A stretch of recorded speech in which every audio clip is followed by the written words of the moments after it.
So hello guys, good morning. कैसे हो आप सब? आपके फिर से स्वागत है आपके अपने चैनल आई विल पर, जिसमें कि हम कर रहे थे हिस्ट्री की टेस्ट सीरीज़। और आज हम आ जाते हैं अपने लास्ट पार्ट के लास्ट टेस्ट के फर्स्ट पार्ट पर।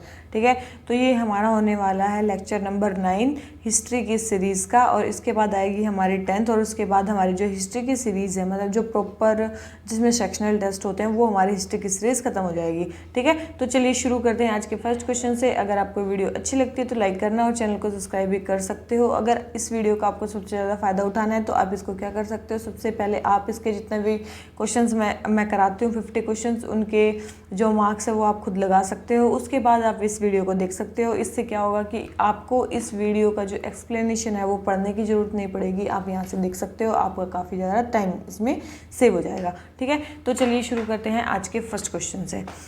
आज का फर्स्ट क्वेश्चन हमें क्या बोलता है? In the context of freedom struggle of India who among the following were the associated with the Independence for India League in 1928। बोल रहे हैं कि Independence of for India League जो 1928 में बनी थी, उसके कौन कौन थे जो मेंबर थे। देखो, आपको पता है कि सुभाष चंद्र बोस और जवाहरलाल नेहरू दोनों ने मिलकर इंडिपेंडेंस फॉर इंडिया लीग बनाई थी। ठीक है, दोनों ने मिलकर इंडिपेंडेंस फॉर इंडिया लीग बनाई थी क्योंकि वो नेहरू रिपोर्ट से खुश नहीं थे। उसी टाइम पे मोतीलाल नेहरू की एक नेहरू रिपोर्ट आई थी। नेहरू रिपोर्ट क्या बोल रही थी कि हमें क्या चाहिए, डोमिनियन स्टेटस की बात करती कि हमें क्या चाहिए, डोमिनियन स्टेटस चाहिए 1928 में। लेकिन जवाहरलाल नेहरू और सुभाष चंद्र बोस उससे बिल्कुल भी खुश नहीं थे, तो उन्होंने मिलकर क्या किया, एक ऑर्गेनाइजेशन बनाई जिसका नाम था independence for India League in 1928, जिसका टारगेट क्या था, कंप्लीट इंडिपेंडेंस की। हमें क्या चाहिए, कंप्लीट इंडिपेंडेंस हमें चाहिए। ठीक है, और इस जो इंडिपेंडेंस फॉर इंडिया लीग थी, इसके जो पहले प्रेसिडेंट थे उसका नाम था मिस्टर श्रीनिवास अयंगर। ठीक है, ये उसके प्रेसिडेंट बनाए गए, मिस्टर श्रीनिवास अयंगर, तो ये भी उसके साथ एसोसिएटेड है। ठीक है, और जवाहरलाल नेहरू और सुभाष चंद्र बोस दोनों उसके क्या थे, जॉइंट सेक्रेटरी थे। ये दोनों उसके क्या थे, जॉइंट सेक्रेटरी थे इस ऑर्गेनाइजेशन के। ठीक है, और लेकिन इस ऑर्गेनाइजेशन के साथ कोई मास सपोर्ट नहीं था। इसका मतलब सबसे ज़्यादा बड़ा ड्रॉबैक जो था इस ऑर्गेनाइजेशन का यही था कि इंडिपेंडेंस फॉर इंडिया लीग का कोई भी क्या नहीं था, इसके पास मास सपोर्ट नहीं था। तो ये क्वेश्चन हो जाता है हमारा कंप्लीट। ठीक है, नेहरू रिपोर्ट के बाद, क्योंकि नेहरू रिपोर्ट ने डोमिनियन स्टेटस मांग लिया था, लेकिन उस टाइम पे कंप्लीट इंडिपेंडेंस की बात चल रही थी, तो नेहरू रिपोर्ट से वो डिसएग्री होके सुभाष चंद्र बोस और जवाहरलाल नेहरू ने इंडिपेंडेंस फॉर इंडिया लीग की फॉर्मेशन की 1928 में, जिसके पहले प्रेसिडेंट बनाए गए श्रीनिवास अयंगर। ठीक है, तो तीनों ही स्टेटमेंट इसकी करेक्ट है कि इंडिपेंडेंस ऑफ इंडिया लीग से तीनों ही जो लीडर्स हैं ये एसोसिएटेड है। आ जाते हैं क्वेश्चन नंबर 2 पे। इन the context of literary contributions during the freedom struggle Annie Besant was associated with which of the following literary work. बोल रहे हैं कि एनी बेसेंट किसके साथ, कि उन्होंने कौन कौन सी चीज़ें लिखी हैं। ठीक है, एनी बेसेंट जी ने, तो बोल रहे हैं कि India a nation A plea for self government. बिल्कुल, देखो ये बुक एनी बेसेंट ने लिखी है। माई पाथ टू एथिज्म, ये जो माई पाथ टू एथिज्म है ये भी किन्होंने लिखा है, ये भी एनी बेसेंट जी ने लिखा है। और थर्ड है द फिलोसफी ऑफ हिंदुइज्म। जो फिलोसफी ऑफ हिंदुइज्म है ये अनपब्लिश्ड राइटिंग है बी आर अम्बेडकर जी की। ठीक है, किसकी है, बी आर अम्बेडकर जी की राइटिंग है ये। ठीक है, कौन सी, द फिलोसफी ऑफ हिंदुइज्म। तो थर्ड स्टेटमेंट रॉन्ग है, first and second statement correct है, तो हमारा आंसर क्या आ गया, बी। ठीक है, एनी बेसेंट जी ने ये नहीं कि केवल यही वर्क लिखे हैं, और भी काफ़ी सारी किताबें लिखी हैं, जैसे कि ए वर्ल्ड विदाउट गॉड। ठीक है, ए वर्ल्ड विदाउट गॉड भी इन्होंने लिखी है। ठीक है, ये किसकी बुक है, एनी बेसेंट जी की बुक है। इसके अलावा the future of Indian politics, ठीक है, ये भी इन्होंने लिखी है, the future of Indian politics. ठीक है, ये बुक भी इन्होंने लिखी है। इसके अलावा wake up India a plea for social reforms. ठीक है, वेकअप इंडिया बुक भी इन्होंने लिखी है, a plea for social reforms. ठीक है, और a study in Karma, a study in Karma, ये बुक भी इन्होंने लिखी है, ए स्टडी इन कर्मा। ठीक है, गांधीयन नॉन कॉरपोरेशन और शैल इंडिया कमिट सुसाइड, मतलब दिस बुक भी इन्होंने लिखी है, गांधी का नॉन कॉरपोरेशन और गांधीयन नॉन कॉरपोरेशन और shall India commit suicide and the ancient wisdom, ancient wisdom, ये बुक भी इन्होंने लिखी है, क्या लिखे है, द एंशिएंट विजडम। ठीक है, इन्होंने 2 न्यूज़पेपर लिखे हैं, एनी बेसेंट जी ने 2 न्यूज़पेपर लिखे हैं। कौन कौन से हैं, द कॉमनवेल, आपने नाम भी सुना होगा, द कॉमनवेल, और एक वो था न्यू इंडिया। ठीक है। ये 2 न्यूज़पेपर भी इन्हीं के हैं, तो न्यू इंडिया और द कॉमनवेल्थ इनके न्यूज़पेपर हैं, ठीक है। और एनी बेसेंट जी ने क्या किया था, यस, इन्होंने सेंट्रल हिंदू कॉलेज बनारस में भी फाउंड किया था। याद रखना ये फेमस है कि इन्होंने सेंट्रल हिंदू कॉलेज जो कि कहाँ था, बनारस में था, वो फाउंड किया था। कब किया था, 1898 में किया था। याद रखना सेंट्रल हिंदू कॉलेज जो बनारस में था वो इन्होंने 1898 में फाउंड किया था, ठीक है। इन्होंने इंडियन होम रूल लीग की भी स्थापना की थी 1916 में। 1916 में इन्होंने इंडियन होम रूल लीग की भी स्थापना की थी, और 1917 में ये इंडियन नेशनल कांग्रेस की प्रेसिडेंट भी बनी थी, ठीक है। 1917 में ये इंडियन नेशनल कांग्रेस की प्रेसिडेंट भी बनी थी। तो ये बहुत सारी चीज़ें ध्यान रखना कि एनी बेसेंट जी ने क्या क्या किया था, ठीक है। ये फेमस बुक्स हैं उनकी, एक बार आप देख लेना, कभी आएगी तो आप कर दोगे, ठीक है। तो क्वेश्चन नंबर 2 हो गया हमारा कंप्लीट। आ जाते हैं क्वेश्चन नंबर 3 पे।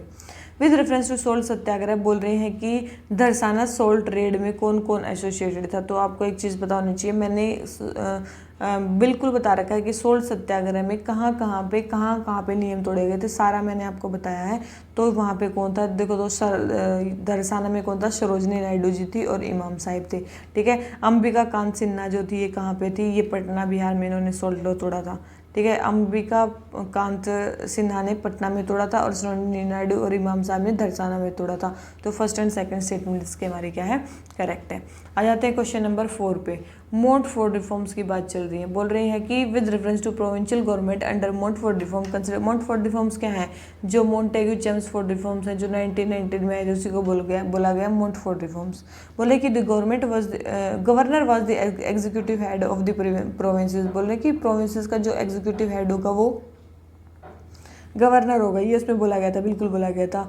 सेकंड है the governor administrate the reserve subjects through his executive council. बोल रहे हैं कि रिजर्व सब्जेक्ट को जो एडमिनिस्टर करता था वो था governor through his executive council. बिल्कुल दो टाइप के सब्जेक्ट्स थे, एक रिजर्व सब्जेक्ट, एक transferred subject. Transferred subject provinces को दिए गए थे, प्रोविंशियल गवर्नमेंट्स को, और जो रिजर्व सब्जेक्ट्स थे वो गवर्नर को दिए गए थे, ठीक है। तो एग्जीक्यूटिव काउंसिल के थ्रू गवर्नर रिजर्व सब्जेक्ट्स को क्या करता था, एडमिनिस्टर करता था। Third, all the members of provincial legislative councils were elected. बोल रहे हैं सारे के सारे जो प्रोविंशियल लेजिस्लेटिव काउंसिल में मेंबर थे वो क्या होते थे, इलेक्टेड होते थे। तो याद रखना 70% मेंबर्स जो है वो इलेक्टेड होते थे और क्या होते थे, नॉमिनेटेड होते थे, ठीक है। तो याद रखना 70% के आसपास जो मेंबर हैं वो क्या होते थे, इलेक्टेड होते थे। तो थर्ड स्टेटमेंट तो हमारी रॉन्ग हो जाती है और फर्स्ट एंड सेकंड स्टेटमेंट हमारी करेक्ट है। तो हमारा आंसर क्या आ जाता है, ए, ठीक है। रिजर्व सब्जेक्ट्स में कौन कौन सी चीज़ें आती हैं, देखो रिजर्व सब्जेक्ट्स में कौन कौन सी चीज़ें आती हैं। रिजर्व सब्जेक्ट्स में आती हैं बहुत सारी चीज़ें, जैसे कि law and order. Reserve subject में आते थे law and order, finance, irrigation, ठीक है, और लैंड रिवेन्यू, ठीक है। ये सारी चीज़ें रिजर्व सब्जेक्ट में आती है, जिसको मेनली फाइनली गवर्नर कंट्रोल करता था। कुछ होते हैं ट्रांसफर सब्जेक्ट जो मेनली लोकल गवर्नमेंट्स को दिए गए थे, ठीक है। ट्रांसफर सब्जेक्ट्स में आते थे जैसे कि हेल्थ, एजुकेशन, ठीक है, हेल्थ, एजुकेशन, एग्रीकल्चर, एक्साइज, ये सारी चीज़ें आती है इसमें, ठीक है। और हाँ बस यही है, ठीक है। तो ये थे ये सब्जेक्ट, ये सब्जेक्ट। इसके अलावा और भी काफ़ी सारी चीज़ें थी जो 1919 के एक्ट में आई थी, जैसे कि डाईआरके इंट्रोड्यूस की गई थी, जैसे कि मतलब रिजर्व्स और ट्रांसफर सब्जेक्ट बांटे गए थे। बाई कैमरलिज्म स्टार्ट किया गया था, ठीक है। बाई कैमरलिज्म यहाँ पे स्टार्ट किया गया था, मतलब लोअर हाउस और अपर हाउस जैसा कंसेप्ट आया था यहाँ पे। लोअर हाउस और अपर हाउस जैसा कंसेप्ट आया था यहाँ पे। लोअर हाउस के जो मेंबर्स थे उनका जो टाइम पीरियड था वो 3 ईयर्स था। जो अपर हाउस है उसके मेंबर्स जो थे उनका टाइम पीरियड 5 ईयर का टेन्योर था, ठीक है। अभी भी 75% ऑफ बजट पे कोई भी वोटिंग नहीं होती थी, ठीक है। 75% of the budget still was not votable, ठीक है। और यहाँ पे जो लेजिस्लेटर थे उनको क्या हो गया था, फ्रीडम ऑफ स्पीच था उनके पास क्या था, फ्रीडम ऑफ स्पीच था अभी भी, ठीक है। कॉन्स्टिट्यूशनल मशीनरी अगर फेल हो जाए तो गवर्नर जो था वो ट्रांसफर सब्जेक्ट के ऊपर टेक ओवर कर सकता था, ठीक है। अगर प्रोविंशियल गवर्नमेंट वो नहीं प्रोवाइड कर पा रहे तो ट्रांसफर सब्जेक्ट के ऊपर कौन टेक ओवर कर सकता था, गवर्नर टेक ओवर कर सकता था, ठीक है। ये चीज़ ध्यान रखना। इसके अलावा जो कम्युनल और क्लास इलेक्टोरेट है वो भी यहाँ पे स्टार्ट किया गया, तब वुमेन को राइट टू वोट दी गई थी, ठीक है। तो कम्युनल और क्लास इलेक्टोरेट को भी बिलीव करते थे, कम्युनल और क्लास इलेक्टोरेट भी यहाँ पे दिया गया था, ठीक है।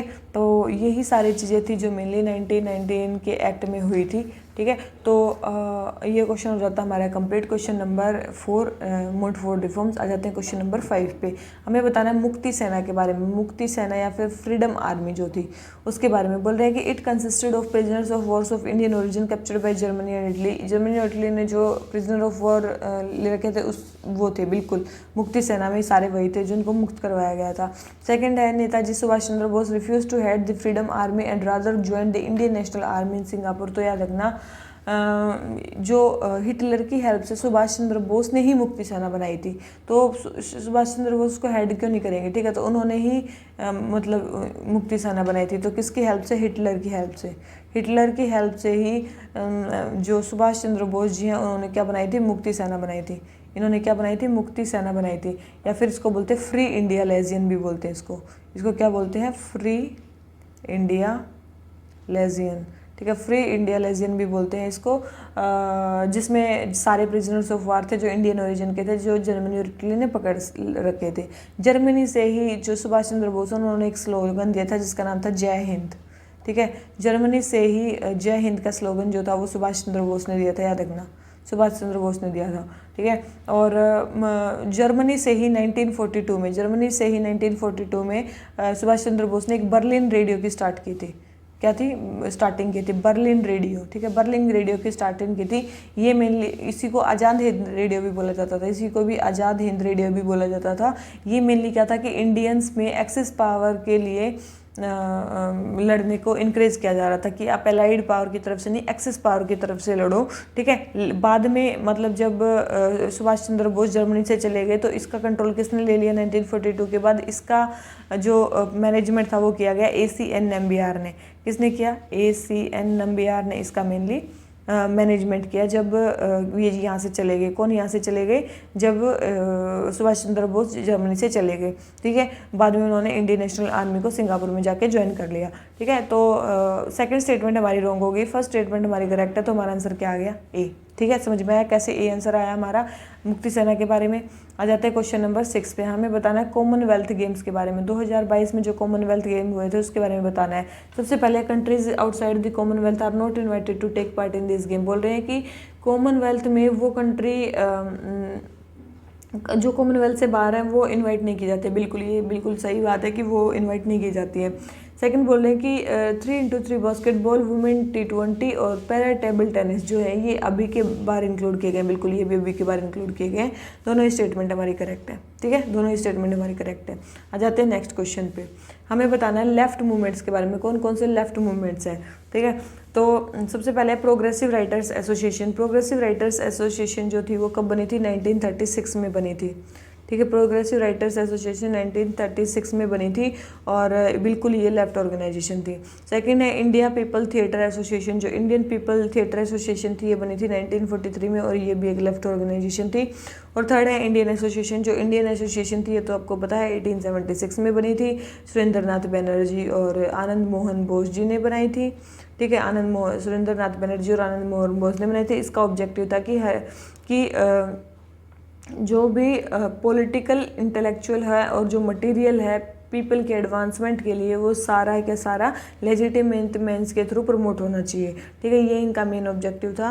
तो इंडियन एसोसिएशन ये कोई लेफ्ट ऑर्गेनाइजेशन नहीं थी, ये मेनली क्या थी? राइट ऑर्गेनाइजेशन थी। तो थर्ड स्टेटमेंट तो हमारी रॉन्ग हो जाती है और ओनली फर्स्ट एंड सेकंड हमारी करेक्ट है। तो हमारा आंसर क्या जाता है? ए, ठीक है। इसमें लेफ्ट मूवमेंट्स के बारे में पूछा कि लेफ्ट की पार्टी कौन सी थी, तो ये पहली प्रोग्रेसिव राइटर एसोसिएशन और इंडियन पीपल थिएटर एसोसिएशन, ये दोनों ही लेफ्ट मूवमेंट्स थे। आ जाते हैं क्वेश्चन नंबर 8 पे। महात्मा गांधी के एक्सपीरियंस के बारे में बताना। साउथ अफ्रीका में महात्मा गांधी का एक्सपीरियंस कैसा था? Mahatma Gandhi started his weekly paper Indian Opinion as means to serve and consolidate the Indian community. बोल रहे हैं कि महात्मा गांधी ने एक वीकली पेपर स्टार्ट किया था जिसका नाम था इंडियन ओपिनियन, ठीक है। बोल रहे हैं कि एक वीकली पेपर स्टार्ट किया था इंडियन ओपिनियन, इंडियन कम्युनिटी को सर्व और कंसोलिडेट करने के लिए। बिल्कुल, उन्होंने वहाँ पे एक वीकली पेपर स्टार्ट किया था इंडियन ओपिनियन। सेकंड है during second Boer war Gandhi ji created Indian ambulance corps to help the British. बोल रहे हैं कि सेकंड बोयर वॉर में गांधी जी ने इंडियन एम्बुलेंस कोर्प्स को एस्टेब्लिश किया था ताकि वो ब्रिटिशर्स की हेल्प कर सके। बिल्कुल, इन्होंने हेल्प की थी उनकी, इसीलिए उनको एक प्राइज़ भी दिया गया था जिसका नाम था केशर हिंद, ठीक है। इसीलिए इनको केशरी हिंद प्राइज़ भी दिया गया था, जो बाद में जलियांवाला बाग इंसिडेंट के बाद इन्होंने वापस कर दिया था, ठीक है। और महात्मा गांधी जी साउथ अफ्रीका कब गए थे? 1898 में गए थे। और कब तक रहे थे वहाँ पे? 1914 तक रहे थे, ठीक है। फिर बाद में इंडिया आ गए थे। थर्ड है Gandhi ji Smuts agreement was signed in 1905। बोले गांधी जी स्मूथ एग्रीमेंट, तो Gandhi ji Smuts agreement sign किया गया था 1914 में। कब? 1914 में साइन किया गया था, जितने भी इमाइग्रेशन से रिलेटेड डिस्प्यूट है उसको सोल्व करने के लिए। बिल्कुल, काफ़ी सारे डिस्प्यूट को सोल्व करने के लिए गांधी स्मूथ एग्रीमेंट साइन किया गया था। वो 1914 में हुआ था, 1905 में नहीं हुआ था। तो थर्ड स्टेटमेंट रॉन्ग है, first and second statement correct है। तो हमारा आंसर क्या आ जाता है? सी, ठीक है। आंसर क्या आ जाता है हमारा?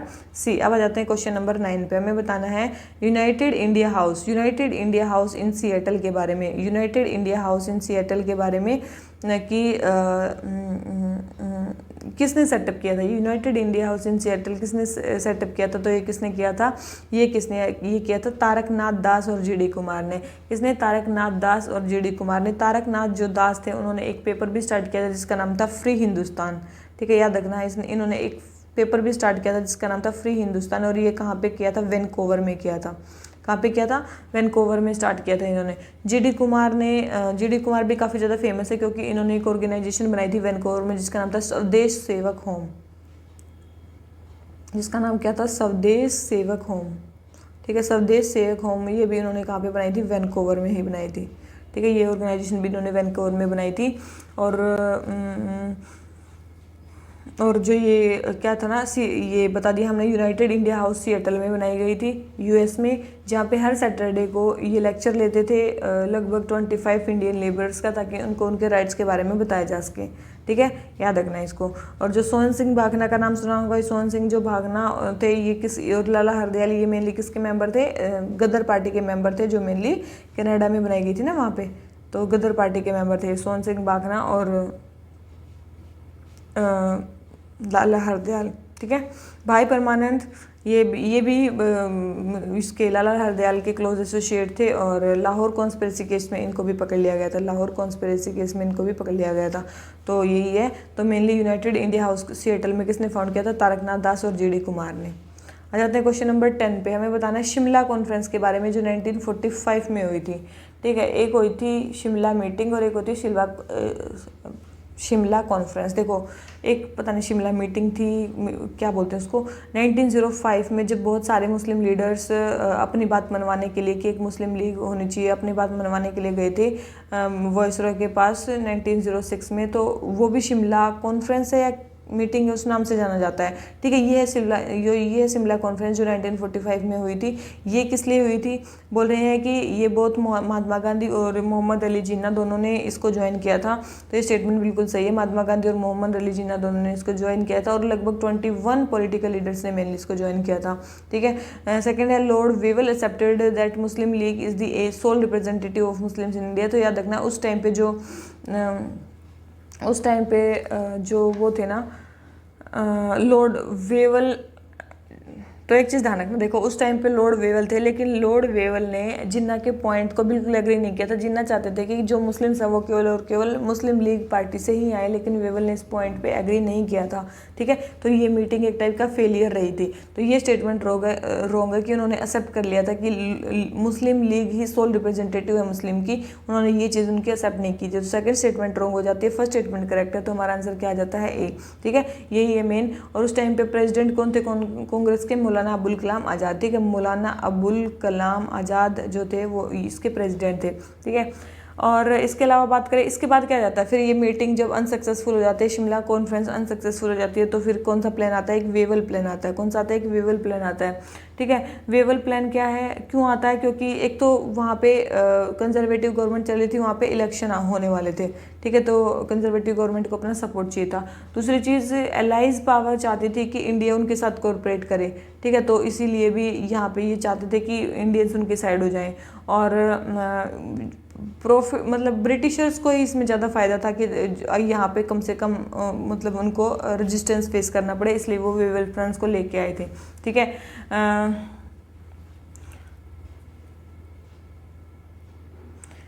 वैसे तो देखो वेवल प्लान आपको पता है कब आया था, 1945 में आया था। कब आया था? 1945 में आया था। और आपको ये भी चीज़ पता है कि उस टाइम पे ये क्या था, जापान मतलब थ्रेट ऑफ जापान मतलब यूरोपियन जो वॉर है वो एंड हो गया था, लेकिन फिर भी जापान का थ्रेट था। इसीलिए गवर्नमेंट ऑफ ब्रिटेन चाहती थी कि कोई ना कोई कॉन्स्टिट्यूशनल क्वेश्चंस पे सॉल्यूशन जो है इंडिया का आ जाए, इसीलिए उन्होंने वेवल को सिलेक्ट किया। उसका मेन प्लान क्या था? उसका मेन प्लान था, सबसे पहले वेवल का प्लान था रिकंस्ट्रक्ट करना। क्या करना? रिकंस्ट्रक्ट करना। जो गवर्नर जनरल की एग्जीक्यूटिव काउंसिल है उसको, गवर्नर जनरल की एग्जीक्यूटिव काउंसिल को रिकंस्ट्रक्ट करना, जो कि न्यू कॉन्स्टिट्यूशन जो न्यू कॉन्स्टिट्यूशन बनना है उसकी प्रिपरेशन को, मतलब ताकि न्यू कॉन्स्टिट्यूशन को बनाया जा सके उसकी, तो गवर्नर जनरल एग्जीक्यूटिव काउंसिल को रिकंस्ट्रक्ट करना उनका मेन प्लान था। ठीक है, सो उन्होंने एक कॉन्फ्रेंस को कन्वे की जिसका बोला जाता है शिमला कॉन्फ्रेंस। वो की थी इन्होंने जून 1945 में। ठीक है, मैंने आपको बता दिया उसको बोला जाता है शिमला कॉन्फ्रेंस, जो इन्होंने की थी कब? जून 1945 में। और जो शिमला कॉन्फ्रेंस हुई जून 1945 में, उसमें मेन पॉइंट्स क्या क्या थे? उसके 6 मेन पॉइंट्स थे। ठीक है, ध्यान रखना, शिमला कॉन्फ्रेंस के 6 मेन पॉइंट्स थे। सबसे पहले क्या था? गवर्नर जनरल और कमांडर इन चीफ को छोड़ के जितने भी एग्जीक्यूटिव काउंसिल के जो मेंबर हैं वो सारे क्या होने चाहिए? इंडियन होने चाहिए। उन्होंने बोला था कि इंडियंस होने चाहिए सारे मेंबर, गवर्नर जनरल और जो कमांडर इन चीफ है उसको छोड़ के सारे मेंबर क्या होने चाहिए? इंडियन होने चाहिए। दूसरी चीज़, जो कास्ट हिंदू और मुस्लिम्स हैं उनका इक्वल रिप्रेजेंटेशन होना चाहिए। हिंदू और मुस्लिम्स का जो रिप्रेजेंटेशन है वो क्या होना चाहिए? इक्वल होना चाहिए। तीसरी चीज़ क्या थी? जो ये काउंसिल है यही इंटरिम गवर्नमेंट की तरह काम करेगी 1935 के एक्ट के अंडर। ठीक है, यही किसकी तरह काम करेगी? एक इंटरिम गवर्नमेंट की तरह काम करेगी 1935 के एक्ट के अंडर। और जो गवर्नर जनरल है उसके पास विटो होगी, जो भी मिनिस्टर एडवाइस देंगे उसके ऊपर। ठीक है, मतलब जो गवर्नर जनरल है उसके पास विटो पावर होगी, वो उनकी बात मान भी सकते हैं, नहीं भी मान सकते हैं। ठीक है, और डिफरेंट पॉलिटिकल पार्टीज़ अपने अलग अलग नॉमिनीज़ भेजेंगी वाइसरॉय के लिए, एग्जीक्यूटिव काउंसिल के लिए। अगर वो ज्वाइंट नहीं भेज सकते हैं तो वो अलग अलग भेजेंगे। ठीक है, तो सबको अपने नॉमिनीज़ भेजने थे एग्जीक्यूटिव काउंसिल के लिए। इसके अलावा नेगोशिएशंस के लिए कि नया कॉन्स्टिट्यूशन फिर से बनाया जाए, इसके जब वॉर खत्म हो जाएगा तो दोबारा आपको मतलब चांस दिया जाएगा कि आप फिर से क्या कर सकते हो? नेगोशिएशंस कर सकते हो कॉन्स्टिट्यूशन के ऊपर। ठीक है, ये थे मेनली शिमला कॉन्फ्रेंस के पॉइंट्स, मेनली 6 पॉइंट्स यही थे। इसके बाद क्या हुआ? मुस्लिम लीग का जो स्टैंड था वो क्या था? मुस्लिम लीग जो थी वो चाहती थी कि जितने भी मुस्लिम मेंबर्स हैं वो केवल लीग के ही नॉमिनी हो, और कोई भी डिसीजन अगर मुस्लिम्स को अपोज करता हो तो वो 2/3 मेजोरिटी से पास किया जाए। ठीक है, ये मुस्लिम लीग का स्टैंड था। जो कांग्रेस का स्टैंड था वो इसमें क्या था? कांग्रेस का स्टैंड क्या था? कांग्रेस ने इस चीज़ पे ऑब्जेक्ट किया कि भाई जो मुस्लिम्स हैं, हम केवल कास्ट हिंदू पार्टी नहीं है, हमारे में मुस्लिम्स भी हैं, तो इन्होंने इस चीज़ पे ऑब्जेक्ट किया कि केवल जो मुस्लिम्स है वो मुस्लिम लीग से नहीं होने चाहिए। ठीक है, वेवल की क्या यहाँ पे मिस्टेक्स थी?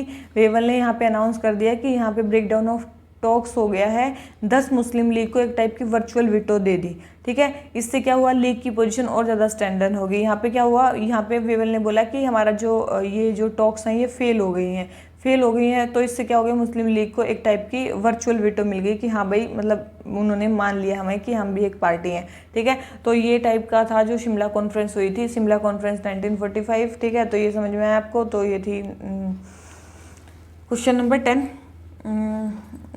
Answer A. आ जाते हैं किस पे? क्वेश्चन नंबर 11 पे। अब है हमारा कौन सा? National automated fingerprint identification system. It assigns a unique 10 digit national fingerprint number two each person arrested for a crime. जो भी क्राइम के लिए अरेस्ट होता है उसके लिए 10 डिजिट का नंबर दे देता है, बिल्कुल सही। और इसको एनसीआर भी मेंटेन करती है, मैनेज करती है, बिल्कुल दोनों ही स्टेटमेंट इसकी हमारी सही हैं। ठीक है, यही इसको मैनेज करती हैं। ठीक है, और एमपी पहली स्टेट बनी है जिसने एक डिक्रीज्ड पर्सन को NAFIS के थ्रू आइडेंटिफाई किया है। ठीक है, तो कौन सी स्टेट बनी है? एमपी ऐसी पहली स्टेट बनी है जिसने इसको आइडेंटिफाई किया है। ये एक country wide centralise searchable database है, जितने भी क्राइम और क्राइम रिलेटेड फिंगरप्रिंट्स है ना उनसे रिलेटेड डेटाबेसेस में इकट्ठा किया जाएगा। ठीक है, क्राइम और क्राइम से रिलेटेड जितने भी चीज़ें हैं उसका डेटा इसमें इकट्ठा किया जाएगा। तो ये हमारा क्वेश्चन नंबर 11 हो जाता है कंप्लीट। आ जाते हैं क्वेश्चन नंबर 12 पे। हमें बताना है इंडियन नेशनल कांग्रेस के 1920 के नागपुर सेशन के बारे में। बोले हैं कि CR दास ने मेन रेजोल्यूशन पास किया था नॉन कॉर्पोरेशन के लिए, बिल्कुल CR दास ने रेजोल्यूशन पास किया था। सेकंड है Congress set the goal of attainment of self government through constitutional means. तो याद रखना है यहाँ पे अटेनमेंट ऑफ सेल्फ गवर्नमेंट जो था वो गोल नहीं था, याद रखना। यहाँ पे सेल्फ गवर्नमेंट को अचीव करना गोल नहीं था, यहाँ था मीन्स स्वराज को अटेन करना थ्रू पीसफुल और लेजिटिमेट मीन्स, ठीक है। यहाँ पे मेनली स्वराज को अटेन करना मेन इनका गोल था, तो ये स्टेटमेंट रॉन्ग है। सेकंड स्टेटमेंट रॉन्ग है, फर्स्ट स्टेटमेंट करेक्ट है। थर्ड है the Congress from now onward decided to form provincial Congress committee, बिल्कुल यहाँ से प्रोविंशियल कांग्रेस कमेटी बनाने की डिसाइड किया कांग्रेस ने कि हम लिंग्विस्टिक बेसिस पे प्रोविंशियल कांग्रेस कमेटी बनाएंगे ताकि इनके प्रोग्राम्स ज़्यादा से ज़्यादा वो हो सके, ठीक है। और इनकी एंट्री फीस भी रिड्यूस कर दी थी प्रोविंशियल कांग्रेस कमेटी में, मतलब एंट्री करने के लिए वो कितनी कर दी थी, 4 आनाज कर दी थी, ठीक है। एंट्री फीस को भी रिड्यूस कर दिया गया था। ठीक है, तो ये चीज़ समझ में आ गई। हाँ, तो क्या तो इसका आंसर हमारा क्या हो गया, डी, ठीक है। तो ये थी मेनली कांग्रेस जो थी वो किसके थ्रू करना चाहती थी, मैंने बताया स्वराज को अचीव करना था चाहती थी थ्रू पीसफुल और लेजिटिमेट मीन्स, ठीक है, through peaceful and legitimate means. और मेन इनका जो टारगेट था वो था एक्स्ट्रा कॉन्स्टिट्यूशनल मीन्स से, हम कॉन्स्टिट्यूशन से नहीं एक्स्ट्रा कॉन्स्टिट्यूशनल मीन्स से अपने जो ऑब्जेक्टिव्स है उनको कंप्लीट करेंगे। कुछ ऐसे मेंबर्स थे जो कॉन्स्टिट्यूशनल मीन्स से अपने ऑब्जेक्टिव को पूरा करवाना चाहते थे, तो उन्होंने क्या हुआ, इस कॉन्फ्रेंस के बाद कांग्रेस को छोड़ भी दिया, ठीक है। इस कॉन्फ्रेंस के बाद कांग्रेस को छोड़ भी दिया। ऐसे कौन कौन से मेंबर थे जिन्होंने कांग्रेस को छोड़ा था इस टाइम पे, एक तो पक्का होंगे मोहम्मद अली जिन्ना जो चाहते थे कॉन्स्टिट्यूशनल मीन्स के थ्रू हमारे पुणे होनी चाहिए, एक थी एनी बेसेंट, ठीक है, एक थे जीएस खारपाड़े, ठीक है, एक थे जीएस खारपाड़े और एक थे हमारे बीसी पाल, ठीक है, बीसी पाल। तो इन्होंने कांग्रेस को छोड़ दी क्योंकि ये चाहते थे कि कॉन्स्टिट्यूशनल और लॉफुल स्ट्रगल होना चाहिए, जबकि कांग्रेस ने पास किया रेजोल्यूशन कि हम एक्स्ट्रा कॉन्स्टिट्यूशनल मीन से अपने ऑब्जेक्टिव्स को पास करेंगे। तो क्वेश्चन नंबर 12 हमारा आंसर हो जाता है डी। आ जाते हैं क्वेश्चन नंबर 13 पे। नॉन ब्राह्मण मूवमेंट्स के बारे में बताना है कि कौन से जो है वो नॉन ब्राह्मण मूवमेंट्स है और उन्होंने कौन सी पब्लिकेशन लिखी थी और वो किस पर्सनैलिटी के साथ एसोसिएटेड है, ठीक है, वो किस पर्सनैलिटी के साथ एसोसिएटेड है। तो जो इशारा है वो किसने स्टार्ट की थी, याद रखना, वो ज्योतिबा फुले जी ने स्टार्ट की थी। किसने स्टार्ट की थी, वो ज्योतिबा फुले ने स्टार्ट की थी। जो इशारा है वो कब की थी, 1885 में की थी, ठीक है। और जो ये खुदी अरासू है ये ईवी रमा ने की थी और ये की थी 1925 में। हरिजन जो थी महात्मा गांधी ने स्टार्ट की थी, ये करी थी 1933 में, ठीक है। हु वर्दी शुद्राज ये की थी BR अम्बेडकर जी ने, ये की थी 1946 में, ठीक है। तो ये पब्लिकेशन कब कब ली थी और किसने की थी, यह है। तो सेकंड एंड थर्ड हमारे करेक्ट है, थर्ड एंड फोर्थ हमारे फर्स्ट एंड फोर्थ हमारे रॉन्ग है। तो फर्स्ट एंड फोर्थ हमारे रॉन्ग है, तो डायरेक्ट आंसर आ गया बी, ठीक है। तो डायरेक्ट आंसर हमारा आ गया बी। आ जाते हैं नेक्स्ट क्वेश्चन पे।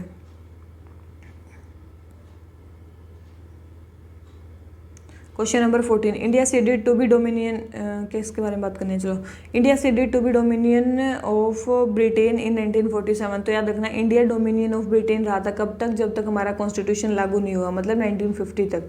26 जनवरी 1950 तक इंडिया डोमिनियन ऑफ ब्रिटेन था। तो ये स्टेटमेंट बिल्कुल रॉन्ग है कि 1947 में ही इंडिया सीज हो गया था इंडिया डोमिनियन होना। तो फर्स्ट स्टेटमेंट रॉन्ग, तो डायरेक्ट आंसर आ गया बी। देखो इसमें मेरे को कुछ नहीं करना पड़ा, ठीक है, एक स्टेटमेंट पता थी, डायरेक्ट आंसर आ गया। सेकंड बोल रहे हैं Nehru report recommended dominion status for India with in British Commonwealth. बोल रहे हैं कि नेहरू रिपोर्ट ने क्या बोला था, ये बिल्कुल बोला था, नेहरू रिपोर्ट ने यही बोला था कि हमें डोमिनियन स्टेटस चाहिए ब्रिटिश कॉमनवेल्थ के अंदर। इसीलिए तो जो सुभाष चंद्र बोस हैं और जवाहरलाल नेहरू जी हैं, उन्होंने कौन सी ऑर्गेनाइजेशन फाउंड की थी, इंडिपेंडेंस फॉर इंडिया लीग, ठीक है, 1928 में। तो सेकंड स्टेटमेंट करेक्ट है। थर्ड है the British government acknowledged India's right to be dominion first time under cabinet mission plan. बोल रहे हैं कि देखो नहीं, डोमिनियन को सबसे पहले कब माना था कि डोमिनियन होना चाहिए, क्रिप्स मिशन में। कब माना था, क्रिप्स मिशन, आपको ध्यान होगा क्रिप्स मिशन में ऐसा माना गया था कि क्रिप्स मिशन में माना था कि हम आपको डोमिनियन स्टेटस दे देंगे। तो ऐसे नहीं है कि सबसे पहले कैबिनेट मिशन में ही माना था, 1942 में भी पहले मान लिया गया था। तो थर्ड स्टेटमेंट हमारी क्या है, रॉन्ग है, ठीक है, थर्ड स्टेटमेंट हमारी क्या है, रॉन्ग है।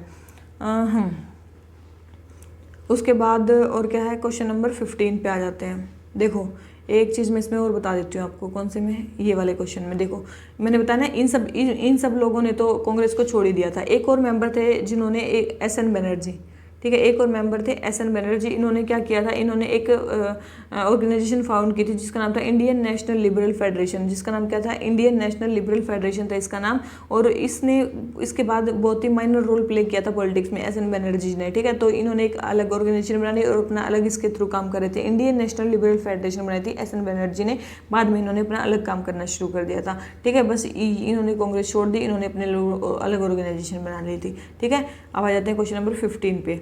Indian Antarctica act. सबसे पहले बोलें कि पहला डोमेस्टिक लेजिस्लेशन है जो मेनली इंडिया की एक्टिविटीज़ को अंटार्कटिका में कंट्रोल करेगा, तो बिल्कुल सही है, पहला ही है जो मतलब कंट्रोल करेगा।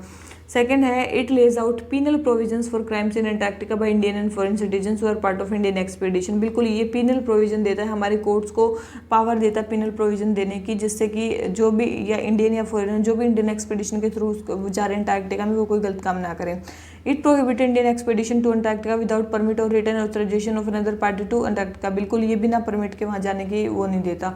तो तीनों ही स्टेटमेंट हमारी करेक्ट है अंटार्कटिका के बारे में, तो बिल्कुल ये सही स्टेटमेंट है, ठीक है। इंडिया ने इसको कब साइन किया था, 1983 में साइन किया था। कब किया था, अंटार्कटिका काउंसिल के उसको 1983 में इंडिया ने साइन किया था। तो क्वेश्चन नंबर 15 आंसर हो जाता है बी। आ जाते हैं क्वेश्चन नंबर 16 पे। हमें बताना है किसके बारे में, स्वदेशी मूवमेंट के बारे में, जो ब्राक वैली में किसने लीड किया था। तो याद रखना ब्राक वैली में किसने लीड किया था, कामिनी कुमार चंद्रा ने। किसने किया था, कामिनी कुमार चंदा ने ब्राक वैली में स्वदेशी मूवमेंट को लीड किया था, ठीक है। बहुत ही इंपॉर्टेंट है, याद रखना, बहुत ही इंपॉर्टेंट है, ध्यान रखना। इसके अलावा जो दुर्गा मोहन दास थे, दुर्गा मोहन दास थे, इन्होंने ब्रह्म समाज के लीडर थे। ये क्या थे, ब्रह्म समाज के एक बार लीडर बने थे दुर्गा मोहन दास, ठीक है। और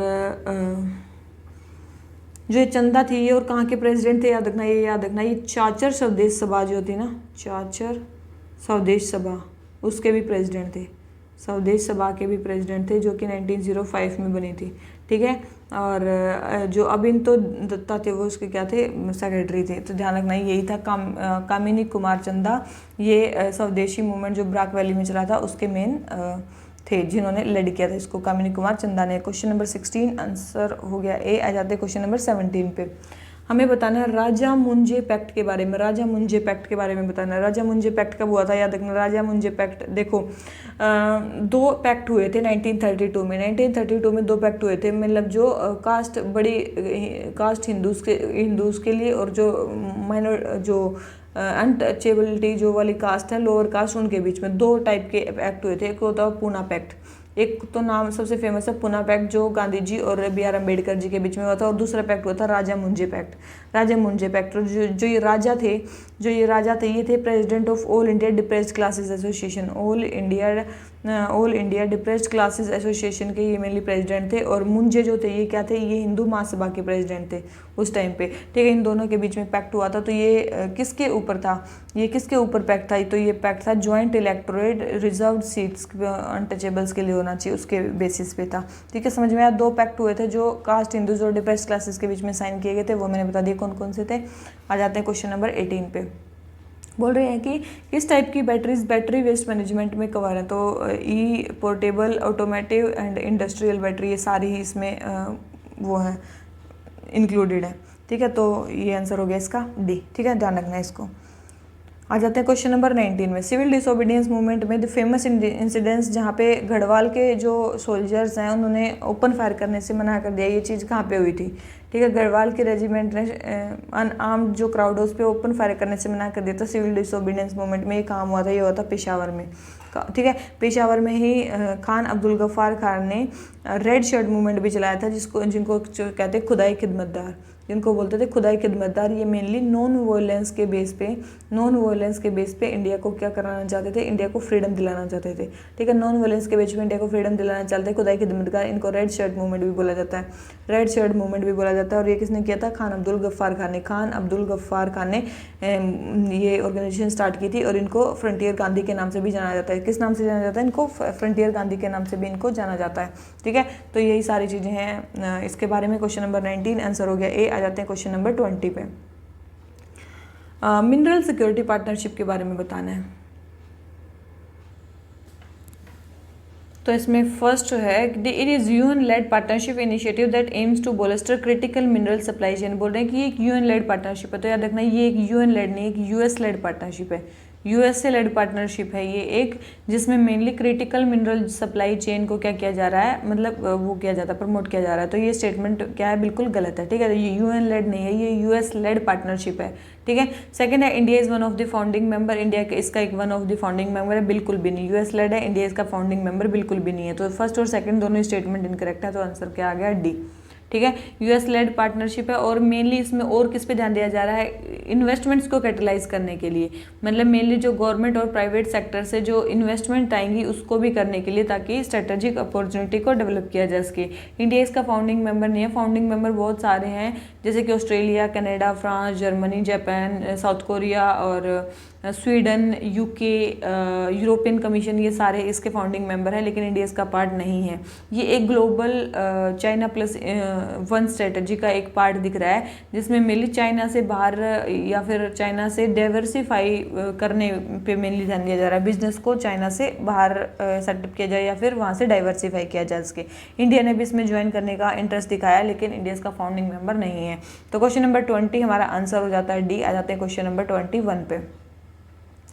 कम्युनिस्ट पार्टी ऑफ इंडिया के बारे में बात करनी है। बोल रहे हैं कि कम्युनिस्ट पार्टी ऑफ इंडिया जो है वो कानपुर में फाउंड की गई थी 1925 में, ठीक है। जो कम्युनिस्ट पार्टी ऑफ इंडिया है वो 1925 में बोल रहे हैं कानपुर में फाउंड की गई थी, तो बिल्कुल सही स्टेटमेंट है, ये कानपुर में फाउंड की गई थी 1925 में, ठीक है। इंडियन कम्युनिस्ट कॉन्फ्रेंस में फाउंड की गई थी। कौन सी कॉन्फ्रेंस हुई थी उस टाइम पे, इंडियन कम्युनिस्ट कॉन्फ्रेंस हुई थी, उसमें ये फाउंड की गई थी, ठीक है, इंडिया में, ठीक है। और सेकेंड है it's activities were supported by britisher. देखो बाई कम्युनिस्ट की सारी कोई सपोर्ट नहीं की गई थी, ठीक है। तो इनकी एक्टिविटीज़ ब्रिटिशर्स ने बिल्कुल सपोर्ट नहीं की थी। इनकी 1934 में तो टोटल बैन लगा दिया था कम्युनिस्ट एक्टिविटीज़ पे, ठीक है। जितनी भी एक्टिविटीज़ है 1934 में तो इन पे कंप्लीट बैन लगा दिया था। और बहुत सारे कम्युनिस्ट को तो कानपुर बोल्शेविक कॉन्स्पिरेसी केस आपने सुना होगा, जो 1924 में हुआ था। 1924 में एक कानपुर बोल्शेविक कॉन्स्पिरेसी केस जो हुआ था, उसमें बहुत सारे कम्युनिस्ट लीडर को इम्प्रिजन कर दिया था। जैसे उनमें कौन कौन से थे, जैसे कि एस.ए. दंगे, ठीक है, एस.ए. दंगे, एक थे मुजफ्फर अहमद, ठीक है, एक थे हमारे शौकत उस्मानी और एक थे नालिनी गुप्ता, ठीक है। तो ये सारे मेंबर्स थे जिनको मेनली क्या कर दिया गया था, इम्प्रिजन कर दिया गया था, ठीक है। इनको मेनली क्या किया गया था, इम्प्रिजन किया गया था। और इंडिया, चलो ये तो ठीक होगी, लेकिन वैसे सीपीआई कब बनी थी, मतलब सीपीआई पार्टी में ये तो इंडिया में बनी थी 1925 में, लेकिन वैसे कब बनी थी, वैसे बनी थी 1920 में, ठीक है। 1920 में ताशकंद में बनी थी, ताशकंद में बनी थी। और कि कौन थे इसके मेन, एम.एन. रॉय थे। कौन थे, एम.एन. रॉय थे इसके मेन जिन्होंने बनाई थी, और एक थे अबानी मुखर्जी, एक थे एम.एन. रॉय जिन्होंने फाउंड की थी। और 1929 में गवर्नमेंट ने कम्युनिस्ट की एक्टिविटी पे क्रैकडाउन लगा दिया था, जिससे कि इसमें क्या थे 31 लीडर्स अरेस्ट हुए थे, जिसको बोला जाता है Meerut conspiracy case. Meerut conspiracy case भी ऐसा हुआ था जिसमें मेनली जितने भी कम्युनिस्ट लीडर थे या फिर ट्रेड यूनियन के जो लीडर्स थे उनको मेनली अरेस्ट कर लिया गया था। ये था मेरठ कॉन्स्पिरेसी केस। और ये जो था ना कानपुर बोल्शेविक कॉन्स्पिरेसी केस 1924 में हुआ था, इसमें भी मेनली बहुत सारे इनको इम्प्रिजन कर दिया गया था लीडर्स को। तो क्वेश्चन नंबर 21 हमारा आंसर हो जाता है ए। आ जाते हैं क्वेश्चन नंबर 22 पे। हमें बताना है Berlin committee for Indian independence के बारे में। किसके बारे में, Berlin committee for Indian independence के बारे में बताना है। बोल रहे हैं कौन उससे एसोसिएटेड थे, बर्लिन कमेटी से। तो याद रखना ये सारे ही उससे एसोसिएटेड थे बर्लिन कमेटी से। तो इसका आंसर हमारा क्या होता है, D. Berlin committee for Indian independence कब बनी थी, 1914 में बनी थी, ठीक है। कब बनी थी, 1914 में, वर्ल्ड वॉर 1 के टाइम पे बनी थी। इंडियन स्टूडेंट्स और पॉलिटिकल जो एक्टिविस्ट थे जो जर्मनी में रह रहे थे, उन्होंने ये स्टार्ट की थी ताकि इंडियन इंडिपेंडेंस के कोज को प्रमोट किया जा सके, ठीक है, कोज को प्रिवेंट किया जा सके। तो ये मेंबर्स तो थे इसके, ये और मेंबर्स, अदर मेंबर्स कौन थे, तो आपने एक नाम सुना होगा सी चिदम्बरम पिल्लई, जो मेनली तमिलनाडु में वर्क करते थे, वो भी इसके मेंबर थे। एक ज्ञानेंद्र दास गुप्ता इसके मेंबर थे। एक अविनाश भट्टाचार्य, ये भी इसके मेंबर थे, ठीक है। तो ये सारे भी इसके मेंबर थे। और ये कब बनाई गई थी, अंडर ज़ाइमेरियन प्लान के अंडर बनाई गई थी। कौन सा प्लान चल रहा था वहाँ पे जर्मनी में, ज़ाइमरमैन प्लान, ठीक है, ज़ाइमरमैन प्लान के अंडर ये मेनली बनाई गई थी। ठीक है, कौन सी? Berlin committee for Indian independence, ताकि इंडिया के कोर्स को वहाँ पे प्रमोट किया जा सके। तो क्वेश्चन नंबर 22 आंसर हो गया डी। आ जाते हैं क्वेश्चन नंबर 23 पे। कांग्रेस सोशलिस्ट पार्टी के बारे में बात करनी है। किसके बारे में? कांग्रेस सोशलिस्ट पार्टी के बारे में बोल रहे हैं कि सबसे पहले ये जयप्रकाश नारायण और आचार्य नरेंद्र देव ने फाउंड की थी 1934 में, इसके अंडर फाउंड की गई थी। ठीक है, तो ये स्टेटमेंट बिल्कुल सही है। ठीक है, कि जो कांग्रेस सोशलिस्ट पार्टी थी वो जेपी नारायण और आचार्य देव ने 1934 में फाउंड की थी। बोल रहे हैं सेकंड है, it was against the policy of supporting the British in World War two and instead advocated revolutionary mass struggle for independence. बोल रहे हैं कि ये जो वर्ल्ड वॉर सेकंड में ब्रिटिशर की पॉलिसी थी उनके अगेंस्ट थी and instead advocated revolutionary mass struggle. ये क्या चाहते थे? रिवोल्यूशनरी मास स्ट्रगल चाहते थे इंडिपेंडेंस के लिए। बिल्कुल कांग्रेस सोशलिस्ट पार्टी थी ये भी चाहती थी। ठीक है, याद रखना ये वो स्ट्रगल भी चाहती थी। और ये क्या थी? एक लेफ्ट विंग ग्रुप था कांग्रेस के अंदर। ठीक है, ये क्या था? एक लेफ्ट विंग ग्रुप था कांग्रेस के अंदर। आप ये मत सोचना कि कांग्रेस के under party Congress socialist party है तो ये कुछ अलग होगी, नहीं, ये लेफ्ट विंग ग्रुप था कांग्रेस के अंदर। ये मेनली कांग्रेस के अंदर ही काम करा था। इनके मेनली दो ऑब्जेक्टिव थे, एक इंडिपेंडेंस और एक सोशलिज्म। इंडिपेंडेंस के बाद सोशलिज्म को एस्टेब्लिश करने के मेन दो टारगेट थे। ठीक है, तो ये थी Congress socialist party. Question number 23 answer हो गया सी। आ जाते हैं क्वेश्चन नंबर 24 पे। सेंट्रल बैंक डिजिटल करेंसी के बारे में बात करनी है। बोल रहे हैं कि एक लीगल टेंडर है जो सेंट्रल बैंक ने डिजिटल फॉर्म में इशू किया है। ठीक है, तो बिल्कुल ये एक इशू करते हैं। Second, it appears as an asset on the central bank. देखो, कोई भी करेंसी जब पब्लिक में जाती है तो वो क्या बन जाती है? सेंट्रल बैंक के लिए वो एक लायबिलिटी बन जाती है, ना कि एसेट। ठीक है, ये चीज़ ध्यान रखना। ये इकोनॉमी में आप पढ़ोगे कि ये लायबिलिटी बन जाती है। कोई भी करेंसी जब जाती है ना, सेंट्रल बैंक प्रिंट करके किसी मनी को देता है तो एक लायबिलिटी होती है सेंट्रल बैंक के ऊपर, ना कि एसेट।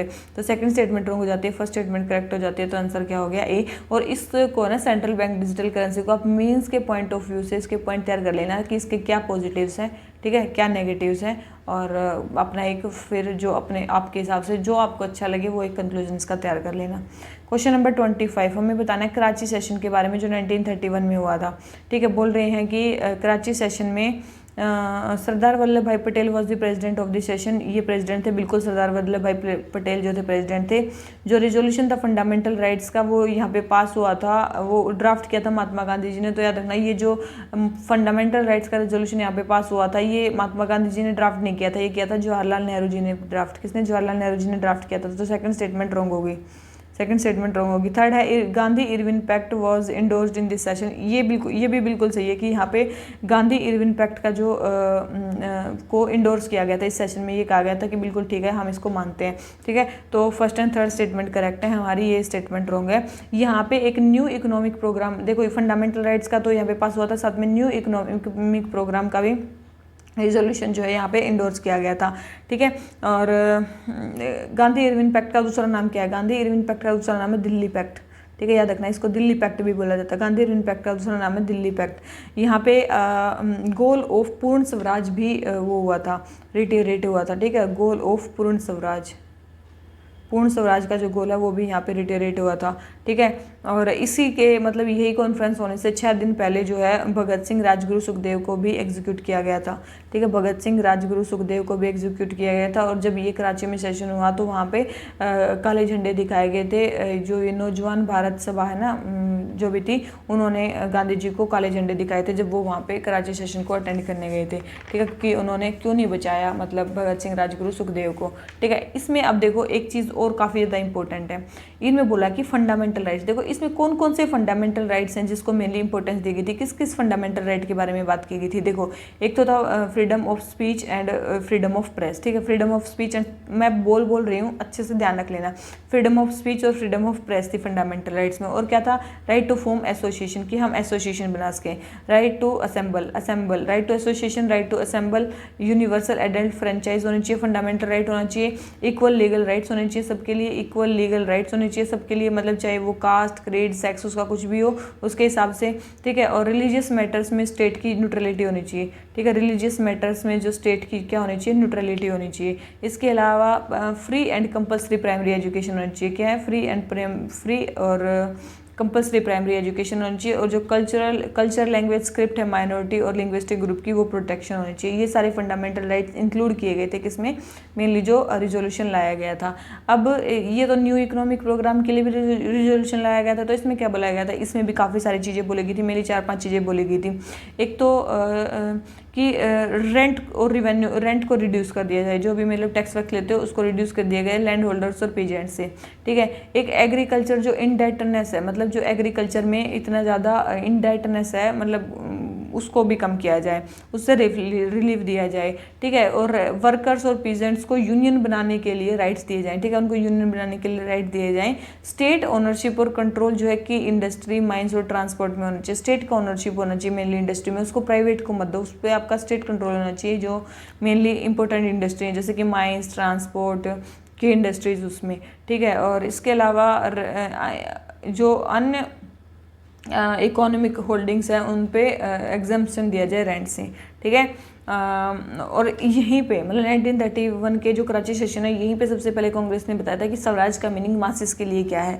मासिस के लिए, मासिस केवल पॉलिटिकल फ्रीडम नहीं चाहती, इन्होंने यहाँ बोला था कि पॉलिटिकल फ्रीडम के साथ उनको इकोनॉमिक फ्रीडम भी चाहिए, ठीक है, याद रखना। पॉलिटिकल फ्रीडम के साथ जो मासिस उनको इकोनॉमिक फ्रीडम भी चाहिए, तो उन्होंने मेनली स्वराज का मीनिंग बताया था कि मासिस के लिए स्वराज का मीनिंग क्या है, इसी सेशन में बताया गया था। तो क्वेश्चन नंबर 25 हमारा आंसर हो जाता है सी। आ जाते हैं क्वेश्चन नंबर 26 पे। पैसिव रेजिस्टेंस एसोसिएशन जो गांधी जी ने बनाई थी उसके बारे में बताना है।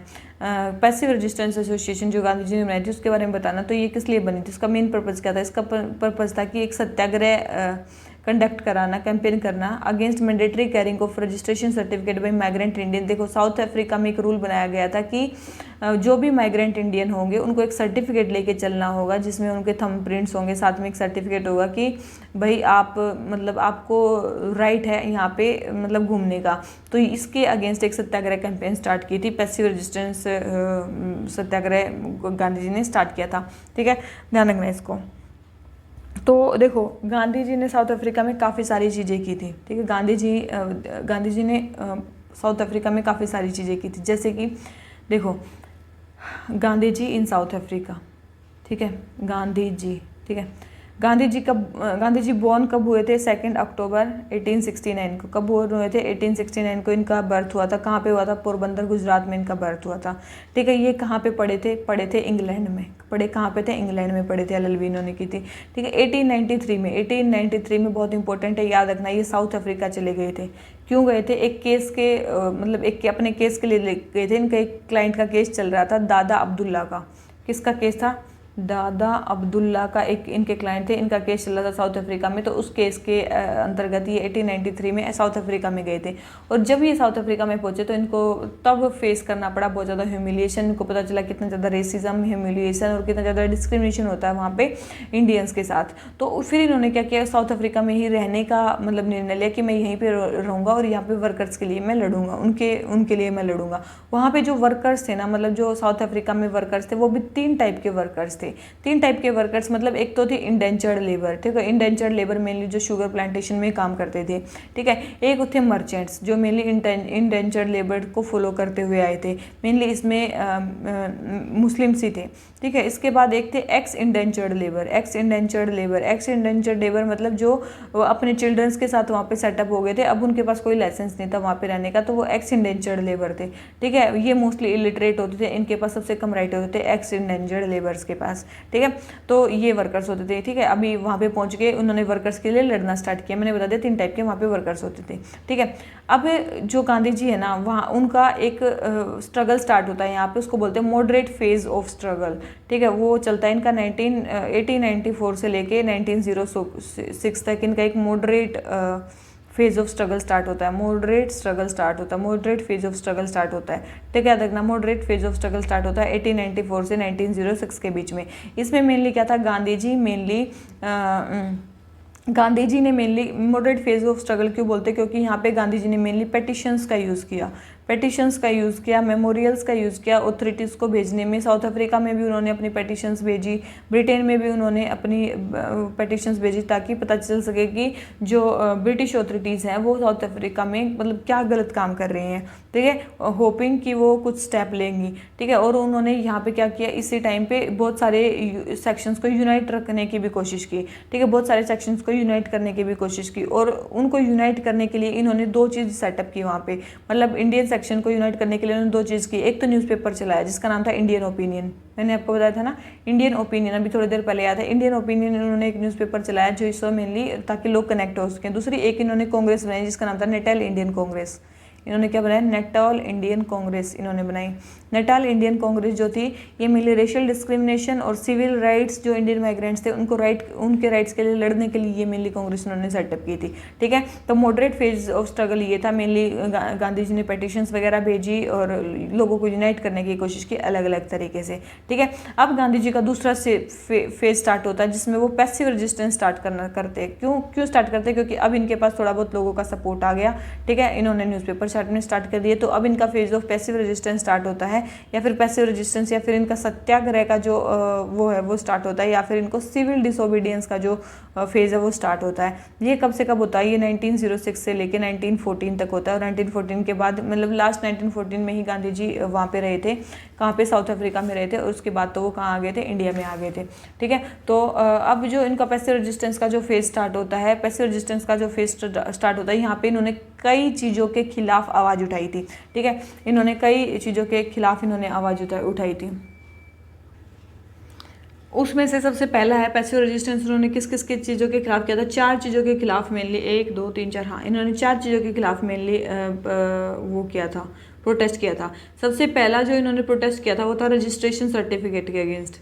रजिस्ट्रेशन सर्टिफिकेट के अगेंस्ट, मतलब रजिस्ट्रेशन सर्टिफिकेट का क्या केस था, सत्याग्रह अगेंस्ट रजिस्ट्रेशन सर्टिफिकेट, ये 1906 में इन्होंने कर दिया था, ठीक है। इस न्यू लेजिस्लेशन के अकॉर्डिंग क्या था कि साउथ अफ्रीका में कंपलसरी कर दिया था इंडियंस के लिए कि वो हर टाइम पे सर्टिफिकेट ऑफ रजिस्ट्रेशन जिन पे उनके फिंगरप्रिंट होंगे वो उनको लेके घूमना है, ठीक है। तो इंडियन इसको नहीं मानना चाहते थे, इंडियंस ने इनको नहीं माना, तो गांधी जी ने एक पैसिव रेजिस्टेंस एसोसिएशन बनाई, ठीक है। यहीं पर रजिस्ट्रेशन सर्टिफिकेट को अपोज करने के लिए यहाँ पे एक पैसिव रेजिस्टेंस एसोसिएशन बनाई इन्होंने। किसने, गांधी जी ने एक पैसिव रेजिस्टेंस एसोसिएशन बनाई, ठीक है, गांधी जी ने बनाई पैसिव रेजिस्टेंस एसोसिएशन, ताकि उन्होंने एक कैंपेन लॉन्च की कि हम इस लॉ को डिफाई करेंगे, हम नहीं मानेंगे, और जितनी भी पेनल्टी अगर गवर्नमेंट देगी तो हम उसको भी मानेंगे, ठीक है। इसी को बोला गया सत्याग्रह की नॉन वायलेंस के तरीके से हम गवर्नमेंट का क्या करेंगे, सिविल डिसोबीडियंस करेंगे, उनके रूल को नहीं मानेंगे, ठीक है। इसके लिए गांधी जी को जेल भी किया गया। फिर बाद में गांधी जी ने और भी सारी चीज़ें की, जैसे कि सर्टिफिकेट को बंद कर दिया गया, ये सारी चीज़ें की। और फिर इसके बाद में क्या हुआ, एक कॉम्प्रोमाइज सेटलमेंट हो गया था, ठीक है। तो ये था गांधी जी ने जो रजिस्ट्रेशन सर्टिफिकेट के अगेंस्ट कैंपेन लॉन्च की थी। दूसरी जो कैंपेन उन्होंने लॉन्च की थी वो की थी रिस्ट्रिक्शन ऑन इंडियन माइग्रेशन के ऊपर, ठीक है, रिस्ट्रिक्शन ऑन इंडियन माइग्रेशन, ठीक है, इंडियन माइग्रेशन के ऊपर रिस्ट्रिक्शन के ऊपर इन्होंने कैंपेन लॉन्च की थी। पहले तो रजिस्ट्रेशन सर्टिफिकेट के ऊपर थी, दूसरी जो इंडियन माइग्रेशन जो थी उसके ऊपर जो रिस्ट्रिक्शन थी उसके लिए थी, ठीक है। इसमें क्या था, वन प्रोविंस से दूसरी प्रोविंस में जो इंडियंस हैं वो माइग्रेट नहीं कर सकते थे। एक प्रोविंस से दूसरी प्रोविंस में जो मेंबर्स हैं वो नहीं कर सकते थे, माइग्रेट नहीं कर सकते थे। तो इंडियंस ने इसको भी डिफाई किया और लाइसेंस प्रोड्यूस करने से मना कर दिया। अगर उनको जाना भी होता था एक प्रोविंस से दूसरी प्रोविंस तो उनको लाइसेंस दिखाना पड़ता था, तो वो भी उन्होंने मना कर दिया। और बहुत सारे इंडियंस को इसके लिए जेल भी देगी, और जिसके लिए भी गांधी जी ने लड़ा उनके लिए, ठीक है। एक कैंपेन गांधी जी ने लॉन्च की पोल टैक्स के अकॉर्डिंग, पोल टैक्स के अगेंस्ट, और जो इनवैलिडेशन ऑफ इंडियन मैरिजेस था ना, and invalidation of Indian marriage. Invalidation of Indian marriage क्या है, जो भी साउथ अफ्रीका में इंडियन मैरिजेस करते थे इंडियन रिचुअल्स के अकॉर्डिंग, वो क्रिश्चियन रिचुअल्स के अकॉर्डिंग नहीं करते थे, तो उस मैरिज को इललेजिटिमेट कंसिडर किया जाता था, और उनके बच्चों को भी इललेजिटिमेट कंसिडर किया जाता था, ठीक है। तो इससे भी जो उनके कल्चरल और रिलीजियस राइट्स थे पीपल के, वो उनका हनन हो रहा था। तो इसके लिए भी गांधी जी ने उनके लिए लड़ाई की। और इस पोल टैक्स क्या था, पोल टैक्स मतलब जो भी एक्स इंडेंचर्ड लेबर थे उनको 3 पाउंड का पोल टैक्स देना पड़ता था, ठीक है। जितने भी एक्स इंडेंचर्ड लेबर थे, मैंने बताया ना 3 टाइप के वर्कर्स थे, एक्स इंडेंचर्ड लेबर थे, तो उनको 3 पाउंड का मतलब टैक्स देना करना पड़ता था, वो भी उसके अगेंस्ट भी इन्होंने कैंपेन लॉन्च की। और चौथी जो कैंपेन लॉन्च की वो इन्होंने की ट्रांसवेसाल इमाइग्रेशन एक्ट के अकॉर्डिंग, एक्ट से ट्रांसवाल इमाइग्रेशन एक्ट के लिए इन्होंने कैंपेन लॉन्च की इसके अगेंस्ट। इसमें क्या था, मेनली नटाल से ट्रांसवेसाल इलीगली माइग्रेंट, अगर कोई भी नटाल से ट्रांसवेसाल में इलीगली माइग्रेट होके जाएगा तो गवर्नमेंट उसको जेल कर सकती है। मेनली इसमें माइनर्स और प्लांटेशन वर्कर्स जो थे उन्होंने स्ट्राइक कर दी। गोपाल कृष्ण गोखले ने भी मतलब मेनली इंडियन सपोर्ट लेने के लिए वहाँ पे टूर किया था पूरी कंट्री का, पूरी साउथ अफ्रीकन कंट्री का, ठीक है। और जबकि मतलब जो तो यहाँ पे बहुत सारे वर्कर्स को क्या किया गया, जेल कर दिया गया, उनको मतलब जेल कर दिया गया। इस प्रोटेस्ट को दबाने की कोशिश की गई। इसके लिए यहाँ पे जो लॉर्ड हार्डिंगे थे ना, लॉर्ड हार्डिंगे जो मेनली वॉइस रॉय थे यहाँ के, तो उन्होंने भी कंडेम किया था इस रिप्रेशन को और बोला था कि एक इम्पार्शियल इंक्वायरी होनी चाहिए जो भी गवर्नमेंट ने यहाँ पे ट्रीटमेंट किया लोगों के साथ उसके लिए, ठीक है। लास्ट में एक सीरीज ऑफ नेगोशिएशन होती है जिसमें गांधी जी होते हैं, हार्डिंगे होते हैं और एक होते हैं एंड्रयूज, CF एंड्रयूज, और एक होते हैं जनरल स्मूट्स, ठीक है। एक तो गांधी स्मूट, ठीक है, एक एंड्रयू, एक हार्डिंगे और एक गांधी जी, ये 4 मेंबर होते हैं जिसमें क्या होता है, मेनली एक सीरीज ऑफ नेगोशिएशन होती है और फिर बाद में क्या हो जाता है, कॉम्प्रोमाइज़ हो जाता है, सारी चीज़ें मतलब लीगल हो जाती है वहाँ पे, ठीक है। मतलब गांधी जी सारी चीज़ों को टिक करवा देते हैं और उसके बाद 1915 में गांधी जी जो है वो इंडिया में आ जाते हैं, ठीक है। पैसिव रेजिस्टेंस उनका खत्म हो जाता है। तो ये था उनका जो सफ़र था साउथ अफ्रीका का, वो कि वहाँ पे उन्होंने क्या क्या किया, ठीक है। तो ये सारी चीज़ें हैं साउथ अफ्रीका में। तो ये हो गया हमारा क्वेश्चन कंप्लीट, ठीक है। अब आ जाते हैं अपने नेक्स्ट क्वेश्चन पे। तो पैसिव रेजिस्टेंस एसोसिएशन उन्होंने कब फाउंड की थी, मेनली रजिस्ट्रेशन सर्टिफिकेट के अगेंस्ट। तो क्वेश्चन नंबर 26 आंसर हो गया बी। आ जाते हैं क्वेश्चन नंबर 27 पे, ठीक है। 27 हमारा क्या बोलता है, which of the following events regarding Gandhi ji struggle in South Africa, chronology देखो भाई अभी बताया था मैंने, पहले बोल रहे हैं रजिस्ट्रेशन सर्टिफिकेट को बर्न करना, तो बन किया। सेकंड है पैसिव रेजिस्टेंस एसोसिएशन बनाई, और तीसरा है resistance against imposition of poll tax on all indentured labour, ठीक है, ऑल इंडेंचर्ड लेबर। देखो ये तो सबसे लास्ट में हुआ था, थर्ड तो सबसे लास्ट में हुआ था, तो थर्ड सबसे लास्ट एक में ही हो रहा है, डायरेक्ट आंसर आ गया, ठीक है। जो पोल टैक्स के अगेंस्ट रेजिस्टेंस और ऑल इंडेंचर्ड लेबर के अगेंस्ट जो इम्पोजिशन था टैक्स का, वो सबसे लास्ट में हुआ था, देखो, ठीक है। तो सबसे लास्ट में ही हो गया। तो देखो एक चीज़ मेरे को पता है ना, उससे भी मैंने क्वेश्चन कर दिया, ठीक है। पैसिव रेजिस्टेंस एसोसिएशन पहले बनी थी, उन्होंने बनने के बाद रजिस्ट्रेशन सर्टिफिकेट को बर्न किया था, ठीक है। तो सेकंड, सबसे पहले सेकंड, फिर फर्स्ट और फिर थर्ड, ठीक है। तो इसका आंसर हमारा क्या आ गया, ए, और उसका मैंने कंप्लीट अभी करवा दिया है। आ जाते हैं क्वेश्चन नंबर 28 पे। 1909 में एक डिपुटेशन आया था London branch of all India Muslim league का, जो लॉर्ड मोरले के पास गया था, सेक्रेटरी ऑफ स्टेट के पास, ताकि उनको सेपरेट इलेक्टोरेट दिया जा सके, ठीक है। लंदन में गए थे ये। तो इनको लेड किसने किया था, याद रखना, सैयद अमीर अली ने। किसने इनको लेड किया था, सैयद अमीर अली ने। और इन्होंने एक कलकत्ता में सेंट्रल मोमदन एसोसिएशन भी बनाई थी, सैयद अमीर अली ने सेंट्रल मोमदन एसोसिएशन भी बनाई थी। कहाँ पे, 1878 में। कब बनाई थी, 1878 में इन्होंने बनाई थी। क्या ये डिपुटेशन सक्सेसफुल रहा था, बिल्कुल ये लंदन ब्रांच में डिपुटेशन था, ये सक्सेसफुल रहा था, क्योंकि 1909 में मुस्लिम्स को अपना सेपरेट इलेक्टोरेट मिल गया था, ठीक है। तो बिल्कुल ही सक्सेसफुल रहा था। तो क्वेश्चन नंबर 28 आंसर हो गया ए। आ जाते हैं क्वेश्चन नंबर 29 पे। CR फॉर्मूला के बारे में बात करनी है। किसके बारे में बात करनी है, CR फॉर्मूला के बारे में बात करनी है। हाँ देखो, CR फॉर्मूला क्या था, सबसे पहले है 1944 में इसको प्रपोज किया गया था कि ताकि जो भी डेड लोग का मुस्लिम लीग और इंडियन नेशनल कांग्रेस के बारे में उसको सोल्व किया जा सके। बिल्कुल, ये बिल्कुल सही है। फॉर्मूला बोल रहे हैं कि पार्टीशन ऑफ ब्रिटिश इंडिया को रूल आउट कर दिया था, बिल्कुल भी नहीं, ठीक है, बिल्कुल भी नहीं रूल आउट किया था इन्होंने, ठीक है।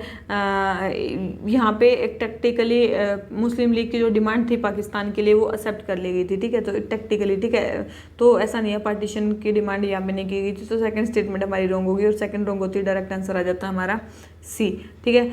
The national liberal federation opposed the CR formula, बिल्कुल नेशनल लिबरल जो फेडरेशन थी उन्होंने CR फॉर्मूला को अपोज किया था, ये बिल्कुल सही स्टेटमेंट है, तीसरी बिल्कुल सही स्टेटमेंट है। तो क्वेश्चन नंबर 29 हमारा आंसर हो जाता है सी। राजकुमार फॉर्मूला मेनली किसके लिए आया था, कॉन्स्टिट्यूशनल डेड लॉ को सोल्व करने के लिए, ठीक है, मेनली कांग्रेस और लीग के बीच में कॉम्प्रेशन लाने के लिए 1944 में आया था और एक तरीके से पार्टीशन की डिमांड को इन्होंने मान लिया था। गांधी जी ने क्या फॉर्मूले को सपोर्ट किया था, बिल्कुल गांधी जी ने भी इस फॉर्मूले को सपोर्ट किया किया था।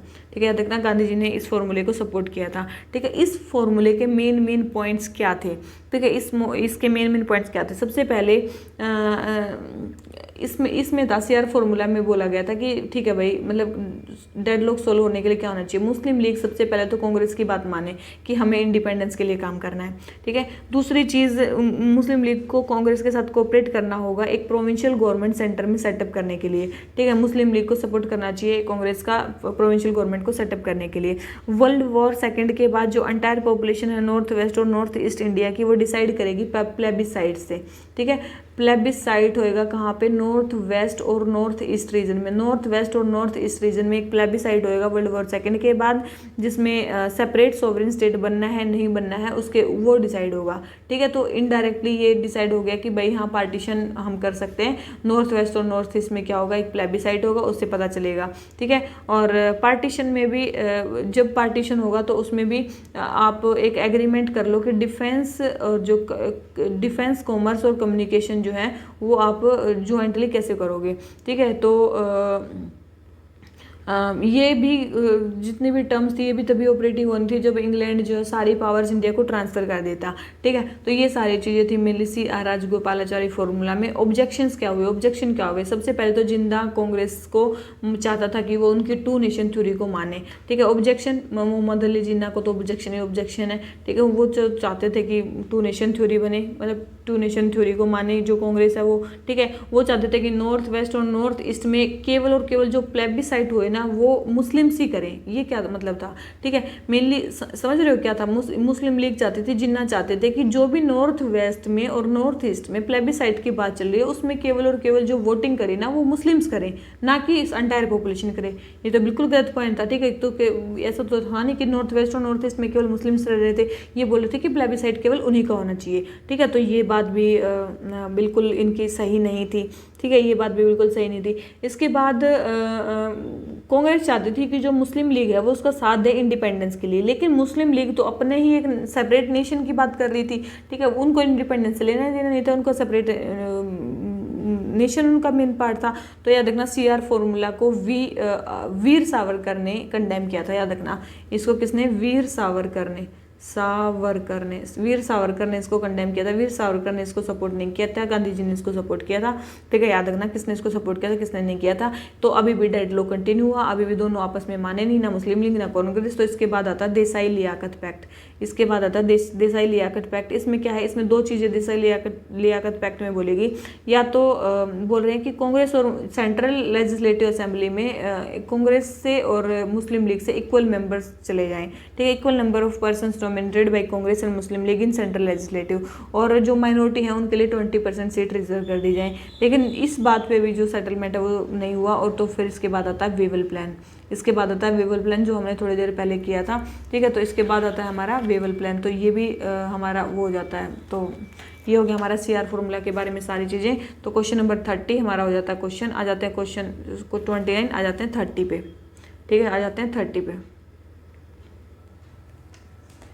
फर्स्ट है all India state people conference के बारे में। It was establish as a reaction to the idea of all India federation propose by government of India act 1935। बोल रहे हैं कि ऑल इंडिया फेडरेशन जो प्रपोज की गई थी गवर्नमेंट ऑफ इंडिया एक्ट ने, उसके रिएक्शन में ये ऑर्गेनाइजेशन बनी थी। तो ये स्टेटमेंट बिल्कुल रॉन्ग है।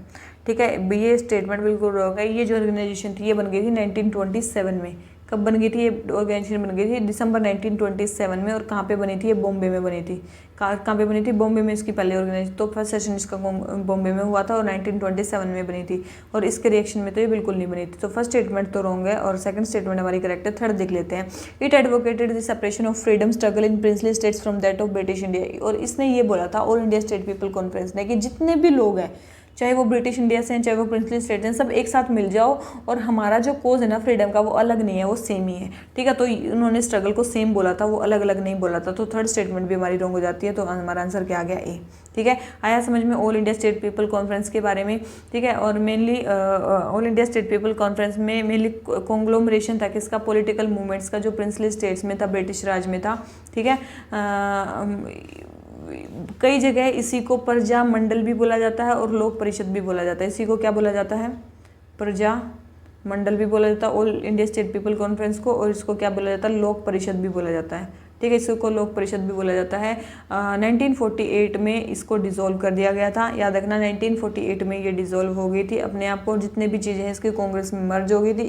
एक पार्टी को छोड़ के सारी इसकी जो ब्रांचेस थी वो कांग्रेस में मर्ज हो गई थी। वो कौन सी ब्रांच थी जो नहीं हुई थी? Jammu and Kashmir national conference जो थी, इसका जो पार्ट थी वो कांग्रेस में 1948 में भी मर्ज नहीं हुई थी, और सारी जो इसकी ब्रांचेस थी वो इसमें मर्ज हो गई थी। ठीक है, गवर्नमेंट ऑफ इंडिया एक्ट 1935 के प्रोविजंस को इसने अपोज किया था, और फ्रीडम स्ट्रगल इन्होंने बोला था कि एक ही हम सबका। तो क्वेश्चन नंबर 30 हमारा आंसर हो जाता है ए। आ जाते हैं क्वेश्चन नंबर 31 पे।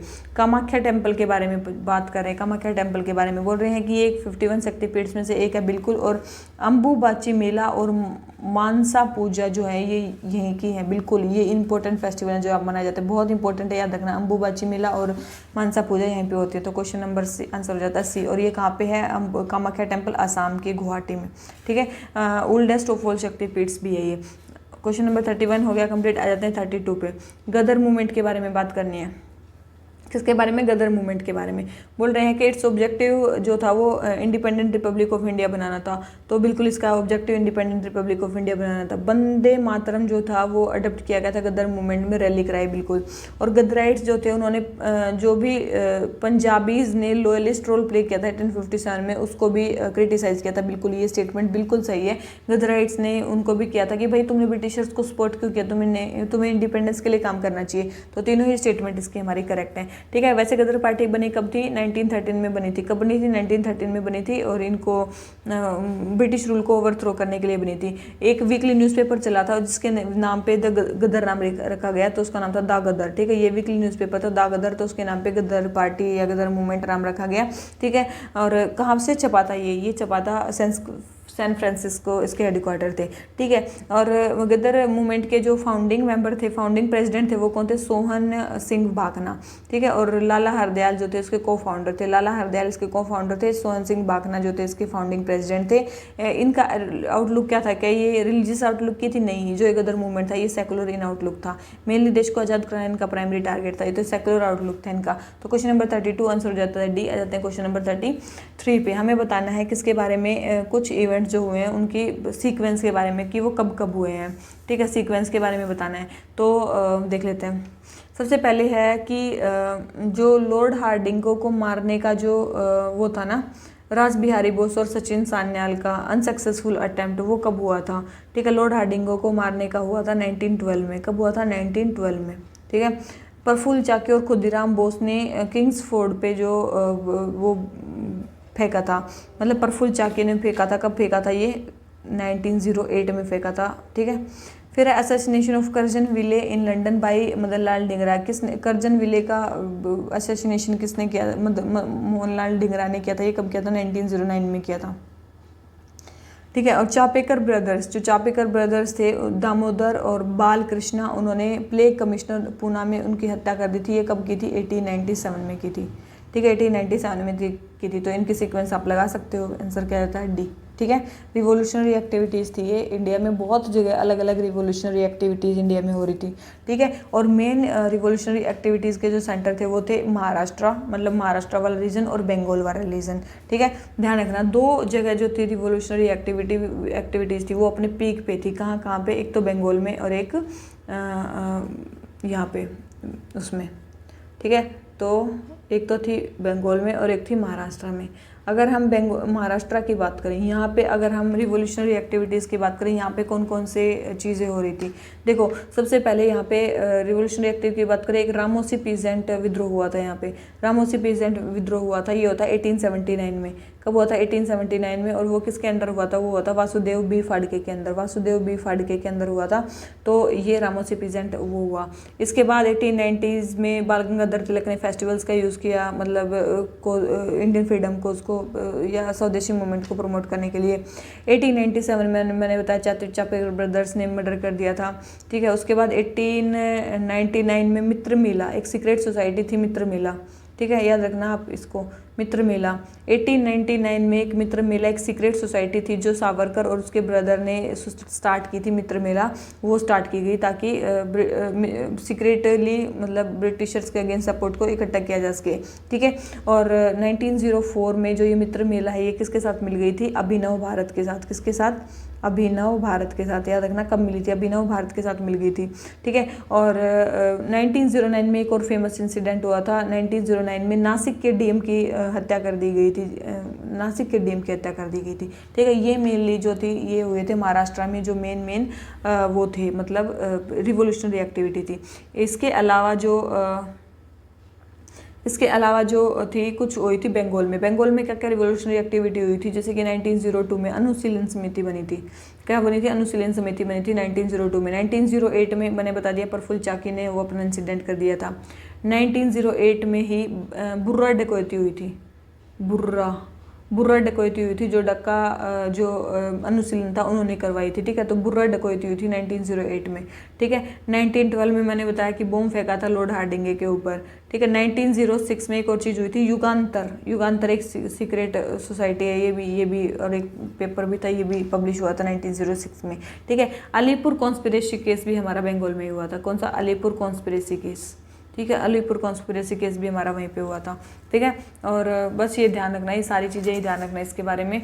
अब्रोड में भी काफ़ी सारी रिवोल्यूशनरी एक्टिविटी हुई थी, जैसे कि हमने बताया अब्रोड की बात करें। अब्रोड की एक तो Berlin committee of for Indian independence बनी थी 1915 में बनी थी, बता दिया मैंने, ठीक है। इसमें वीरेंद्र नाथ चट्टोपाध्याय मेन थे, और ठीक है एक बर्लिन कमेटी बनी थी। एक गदर मूवमेंट के बारे में मैंने पढ़ी लिया, ठीक है। मदन लाल ढींगरा ने 1909 में मैडम भिकाजी कामा ने और देखो 1909 में मैडम भिकाजी कामा ने पेरिस और जेनेवा से ऑपरेट किया और मेनली एक जर्नल निकाली जिसका नाम था वंदे मातरम, जिसका नाम क्या था? वंदे मातरम, ठीक है। और इंडियन होम रूल सोसाइटी भी बनाई गई थी। एक इंडियन होम रूल सोसाइटी या फिर जिसको बोला जाता है इंडियन हाउस भी बनाया गया था।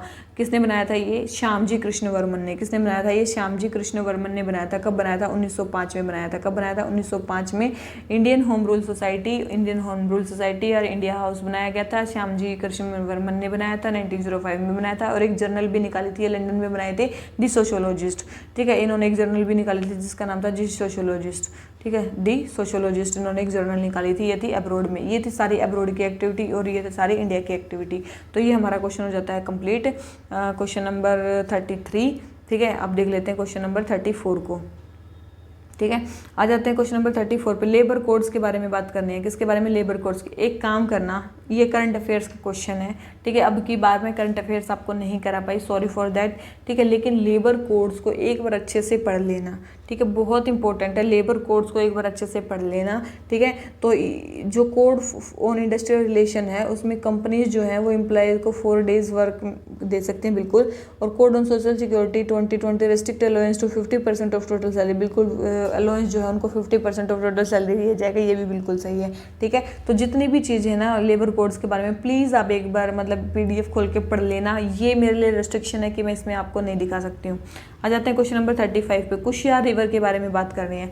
बोले कि ये इंडिया और बांग्लादेश के बीच में बॉर्डर बनाती है। जो कुशियार रिवर है वो इंडिया और बांग्लादेश के बीच में बॉर्डर बनाती है, बिल्कुल बनाती है। और बोल रहे हैं ये मेघालय से ओरिजिनेट होती है, ठीक है। ये मेघालय से ओरिजिनेट होती है, बिल्कुल भी ये मेघालय से ओरिजिनेट नहीं होती है, ठीक है। ये मेघालय से ओरिजिनेट नहीं होती है, मेरे ख्याल से ये मणिपुर से ओरिजिनेट होती है, ठीक है। मेरे को एक बार कमेंट सेक्शन में बताना, शायद ये मेरे ख्याल से मणिपुर से ही ओरिजिनेट होती है, ठीक है। और ये बराक रिवर की एक ब्रांच है, ठीक है। और उसकी एक ब्रांच है, तो इसका आंसर हमारा क्या हो जाता है? ए, ठीक है, ध्यान रखना। तो कुशियार रिवर इंडिया और बांग्लादेश का बॉर्डर तो बनाते हैं लेकिन वो मणिपुर से ओरिजिनेट होती है, ठीक है। तो क्वेश्चन नंबर 35 आंसर हो गया ए। आ जाते हैं क्वेश्चन नंबर 36 पे। Who among the following was the founder of Congress democratic party और democratic Swaraj party? Congress democratic party के फाउंडर कौन थे? ठीक है, तो कांग्रेस डेमोक्रेटिक के फाउंडर कौन थे? वो थे बाल गंगाधर तिलक, ठीक है। इन्होंने कांग्रेस के अंडर ये ऑर्गेनाइजेशन बनाई थी। कब बनाई थी? 1920s में, के 1920 में बनाई थी। तो क्वेश्चन नंबर 36 आंसर हो जाता है ए। आ जाते हैं क्वेश्चन नंबर 37 पे। League against imperialism, league against imperialism early decades of 20th century में बनी थी, तो उसके बारे में बात करनी है, लीग अगेंस्ट इंपीरियलिज्म के बारे में, ठीक है।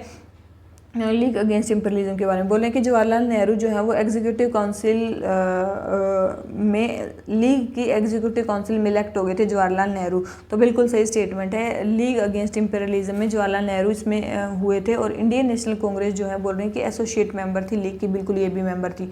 दोनों स्टेटमेंट सही हैं। तो याद रखना ये जो लीग अगेंस्ट इम्पीरियलिज्म थी ये ट्रांसनेशनल एंटी इम्पीरियलिस्टिक ऑर्गेनाइजेशन थी जो इंटर वॉर पीरियड में बनी थी।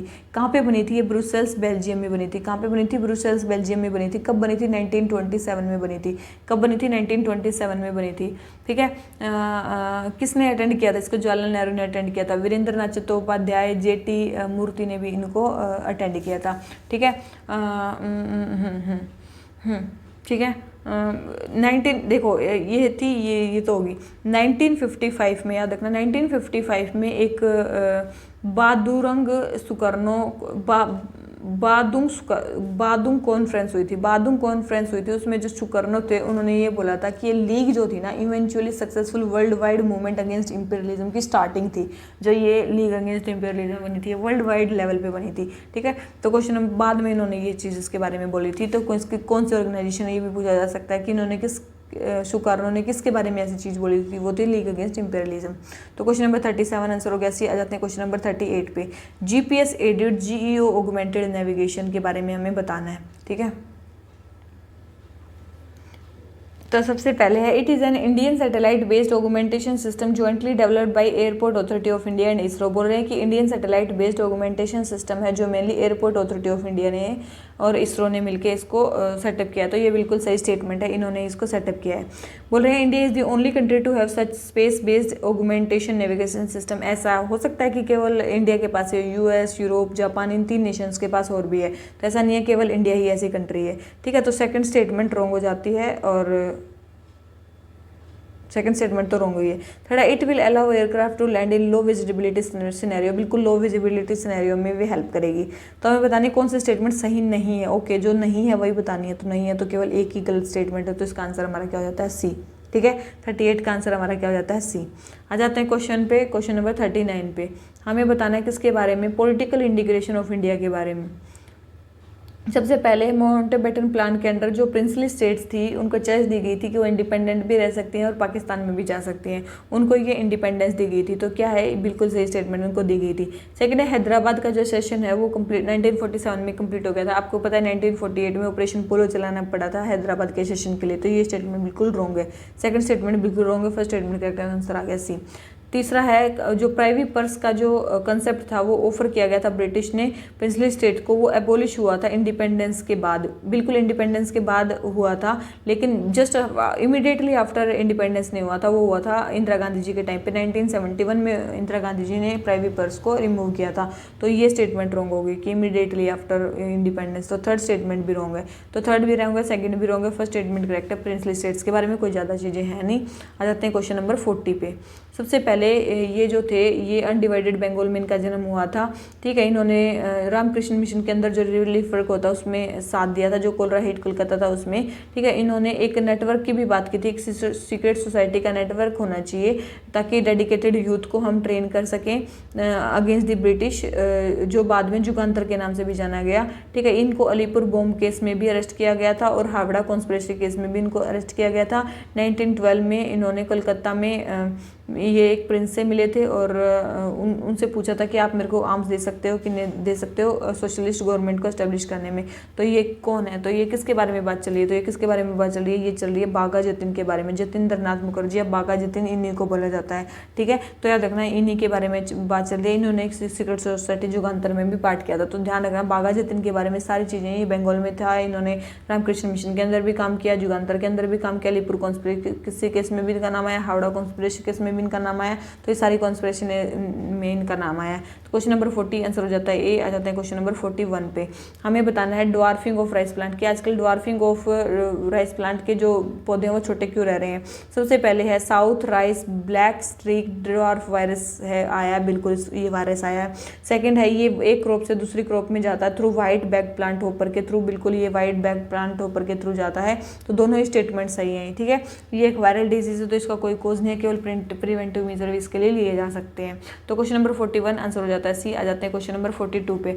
बोल रहे हैं कि सुभाष चंद्र बोस के बारे में बताने हैं। बोल रहे हैं कि इन्होंने एंटी कॉम्प्रोमाइज कॉन्फ्रेंस को रामगढ़ में प्रिसाइड किया था। तो बिल्कुल इन्होंने रामगढ़ में एंटी कॉम्प्रोमाइज इसको वो किया था। सेकेंड है, he was arrested in 1940 when he protested against proposed monument commemorating the black hole tragedy. बिल्कुल 1940 में इनको इसलिए अरेस्ट भी कर लिया गया था क्योंकि इन्होंने अपोज किया था ब्लैक होल ट्रेजेडी के लिए, एक मोन्यूमेंट बनाया जा रहा था उसके लिए। दोनों स्टेटमेंट सही हैं, ठीक है, दोनों स्टेटमेंट सही हैं। देखो जो सुभाष चंद्र बोस, इनका जन्म कब हुआ था? गांधी जी से 10 साल बाद 1879 में इनका जन्म हुआ था, ठीक है। ये कहाँ पे पढ़े थे? ये कैम्ब्रिज में पढ़े थे, ठीक है। ठीक है, बाद में इन्होंने आईसीएस को भी ज्वाइन किया था, आपको पता है इसकी इनकी 4th रैंक आई थी, ठीक है। 1924 से लेके 27 तक ये इम्प्रिजन रहे थे, ठीक है। इनके पॉलिटिकल ग्रुप कौन थे? सीआर दास इनके पॉलिटिकल गुरु थे, ठीक है। इनके सीआर दास पॉलिटिकल गुरु थे। 1940 में इन्होंने ब्रिटिशर्स को वर्ल्ड वॉर सेकेंड में ना सपोर्ट करने का मतलब निर्णय लिया कि हम वर्ल्ड वॉर सेकेंड में ब्रिटिशर्स को सपोर्ट नहीं करेंगे, और इन्होंने एंटी कॉम्प्रोमाइज़ कॉन्फ्रेंस चलाई रामगढ़ में, ठीक है। जो मेनली किस किस का ज्वाइंट एफर्ट था? एंटी कॉम्प्रोमाइज़ जो कॉन्फ्रेंस थी किस का ज्वाइंट एफर्ट था? एक तो फॉरवर्ड ब्लॉक का और एक थी किसान सभा का, ठीक है। किसान सभा और फॉरवर्ड ब्लॉक इन दोनों के ज्वाइंट एफर्ट से बनी थी एंटी कॉम्प्रोमाइज़ कॉन्फ्रेंस की हमने आपके में पार्टिसिपेट करेंगे, ठीक है। फिर 1940 में इन्होंने एक प्रोटेस्ट किया, एक मोन्यूमेंट के क्या नाम था उस मोन्यूमेंट का? उसका नाम था होल वेल मोन्यूमेंट। उसका नाम क्या था? Holwell monument. Holwell monument किस लिए बनाया जा रहा था? ब्लैक होल ट्रेजेडी को याद दिलाने के लिए, जो 1760 में कलकत्ता में हुई थी, उसको याद दिलाने के लिए ये बनाया जा रहा था। तो फिर इन्होंने इसके अगेंस्ट प्रोटेस्ट किया, अरेस्ट भी हो गए और 1941 में ये एस्केप भी कर गए वहाँ से जहाँ पे ये पकड़े गए थे। तो question number first and statement 1 and 3 first and second दोनों करेक्ट हैं, तो आंसर आ गया सी, ठीक है। आ जाते हैं क्वेश्चन नंबर 43 पे। हमें बताना है 16 अगस्त 1946 क्यों इतनी इंपॉर्टेंट डेट है? तो याद रखना 16 अगस्त 1946 बहुत इंपॉर्टेंट डेट है क्योंकि इस दिन डायरेक्ट एक्शन डे मनाया जाता है मुस्लिम लीग का, ठीक है। 1946 में आपको पता है कैबिनेट मिशन प्लान आया था, वो बाद में फेल हो गया था। फिर मुस्लिम लीग ने अपना डायरेक्ट एक्शन डे अनाउंस किया था 16 अगस्त 1946 को, ठीक है। और जनरल हड़ताल दे दी थी कि हम कांग्रेस के खिलाफ प्रोटेस्ट कर रहे हैं, और बोला था कि हमें क्या चाहिए? एक सेपरेट नेशन चाहिए, अब हमें सेपरेट होमलैंड चाहिए ही चाहिए, ठीक है। इसका आउटकम क्या हुआ? जिस दिन डायरेक्ट एक्शन डे था उस दिन जो मुस्लिम लीग के लीडर्स हैं उन्होंने बहुत ही भड़काऊ मतलब बयान दिए, लार्ज स्केल रॉयट्स हो गए उस टाइम पे, लगभग 4000 के आसपास पहले ही दिन लोग मर गए थे। वॉयलेंस लगभग डायरेक्ट एक्शन डे से पहले भी हुआ, बाद में भी हुआ, इसीलिए इसको द ग्रेट कलकत्ता किलिंग भी बोला जाता है। इस इंसिडेंट में जो किलिंग्स हुई इसको द ग्रेट कलकत्ता किलिंग भी बोला जाता है। द ग्रेट कलकत्ता किलिंग्स भी इसको बोला जाता है, दी ग्रेट कलकत्ता किलिंग्स भी इसको बोला जाता है, ठीक है। बहुत सारा ब्लड शेड हुआ, कम्युनल टेंशन हुई, और फाइनली इंडियन नेशनल कांग्रेस ने इनकी जो पार्टीशन की डिमांड थी उनको मान ही लिया, ठीक है। तो क्वेश्चन नंबर 43 आंसर हो जाता है बी। आ जाते हैं क्वेश्चन नंबर 44 पे। हमें बताना है ऑपरेशन यूगो के बारे में। ऑपरेशन यूगो क्या था? ठीक है, ऑपरेशन यूगो क्या था? तो ये एक जापानीज ऑफेंसिव जापान का ऑफेंस था against British empire north east में के मणिपुर में, ठीक है। तो ये it was the Japanese offensive against the forces of British empire in the north east region of Manipur and Naga hills during World War second. तो इसको बोलते थे ऑपरेशन यूगो, जापानीज ने स्टार्ट किया था। क्वेश्चन नंबर 45 अगस्त ऑफर के बारे में बात करनी है। अगस्त ऑफर कब आया था? 1940 में आया था, ठीक है। बोल रहे हैं कि लॉर्ड वेवल उस टाइम पे थे जिन्होंने इंडियन सपोर्ट को लेने के लिए वर्ल्ड वॉर सेकेंड में वो किया था। तो याद रखना उस टाइम पे जो लॉर्ड वेवल नहीं थे, लॉर्ड वेवल बाद में आए थे। लॉर्ड वेवल आए थे 1944 से 47 के बीच में, 44 से 47 के बीच में लॉर्ड वेवल रहे थे। जबकि जब अगस्त ऑफर आया तो लॉर्ड लिनलिथगो थे। कौन थे? Lord Linlithgow. Lord Linlithgow voice रहे थे। तो ये स्टेटमेंट बिल्कुल रॉन्ग है। तो फर्स्ट स्टेटमेंट तो हमारी होगी रॉन्ग, इसका मतलब थर्ड सही है। मतलब it explicitly promised dominant status, बिल्कुल उन्होंने डोमिनेंट स्टेटस के बारे में बोला था। और थर्ड है it provided for setting up of A constituent assembly after the war. इन्होंने बोला था कि हम वॉर के बाद कॉन्स्टिट्यूएंट असेंबली को सेटअप कर देंगे। तो ये भी बिल्कुल सही स्टेटमेंट है। दोनों ही स्टेटमेंट हमारे सही हैं, ठीक है। और इसके अलावा ठीक है 1940 में लॉर्ड वेवल ने किसी भी फ्यूचर सेटलमेंट के लिए एक और चीज़ इसमें हुई थी कि माइनॉरिटी के कंसेंट रिक्वायर्ड था किसी भी फ्यूचर सेटलमेंट के लिए।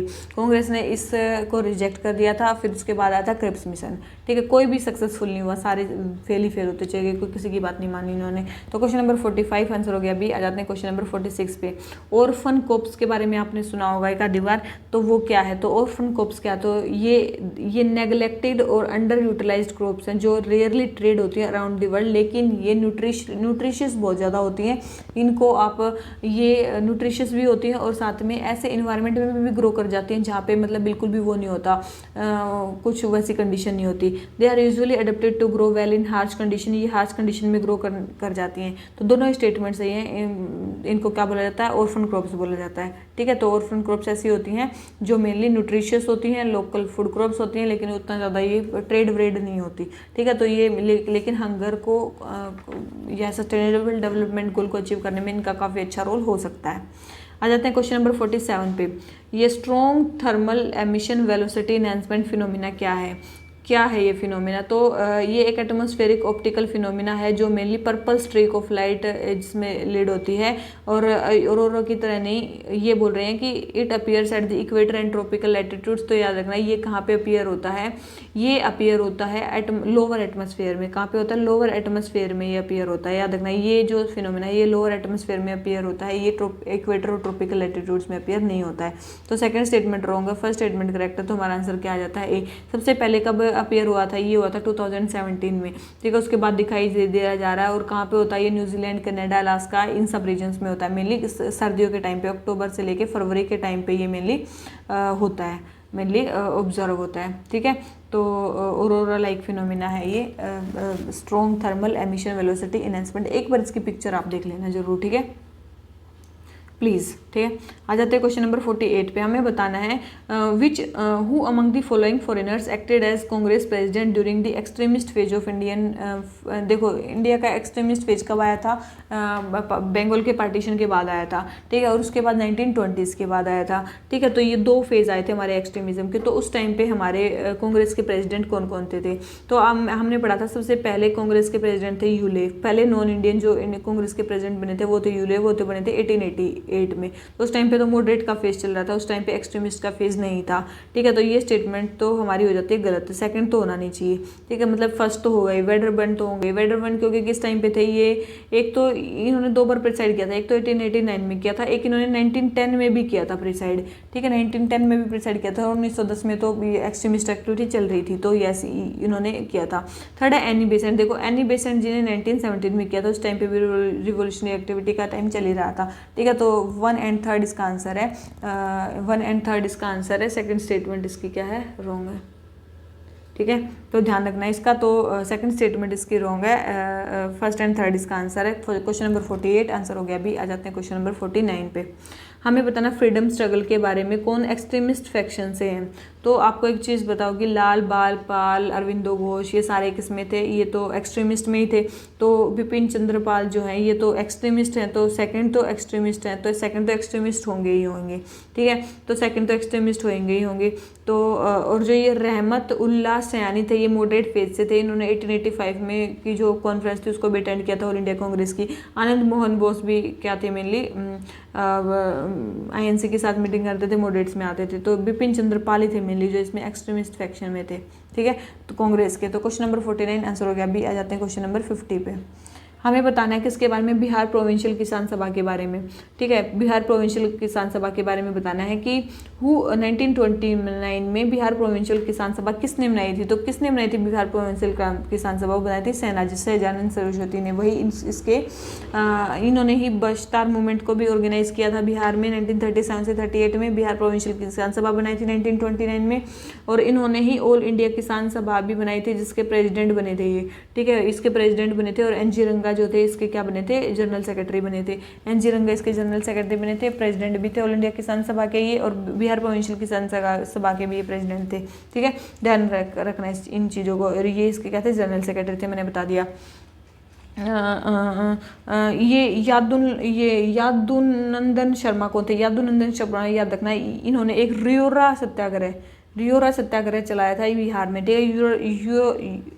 रियोरा सत्याग्रह के मतलब इन्होंने चलाया था। ठीक है। इंदुलाल कौन थे? इंदुलाल याग्निक याद रखना, ये भी ऑल इंडिया किसान सभा के ही एक लीडर थे। इन्होंने महागुजरात मूवमेंट मतलब को लीड किया था। कौन से मूवमेंट को? महागुजरात मूवमेंट, गुजरात को अलग बनाने के लिए, अलग स्टेट बनाने के लिए। ठीक है। इन्होंने एक गुजराती मंथली भी स्टार्ट किया थी जिसका नाम था युगाधर्म।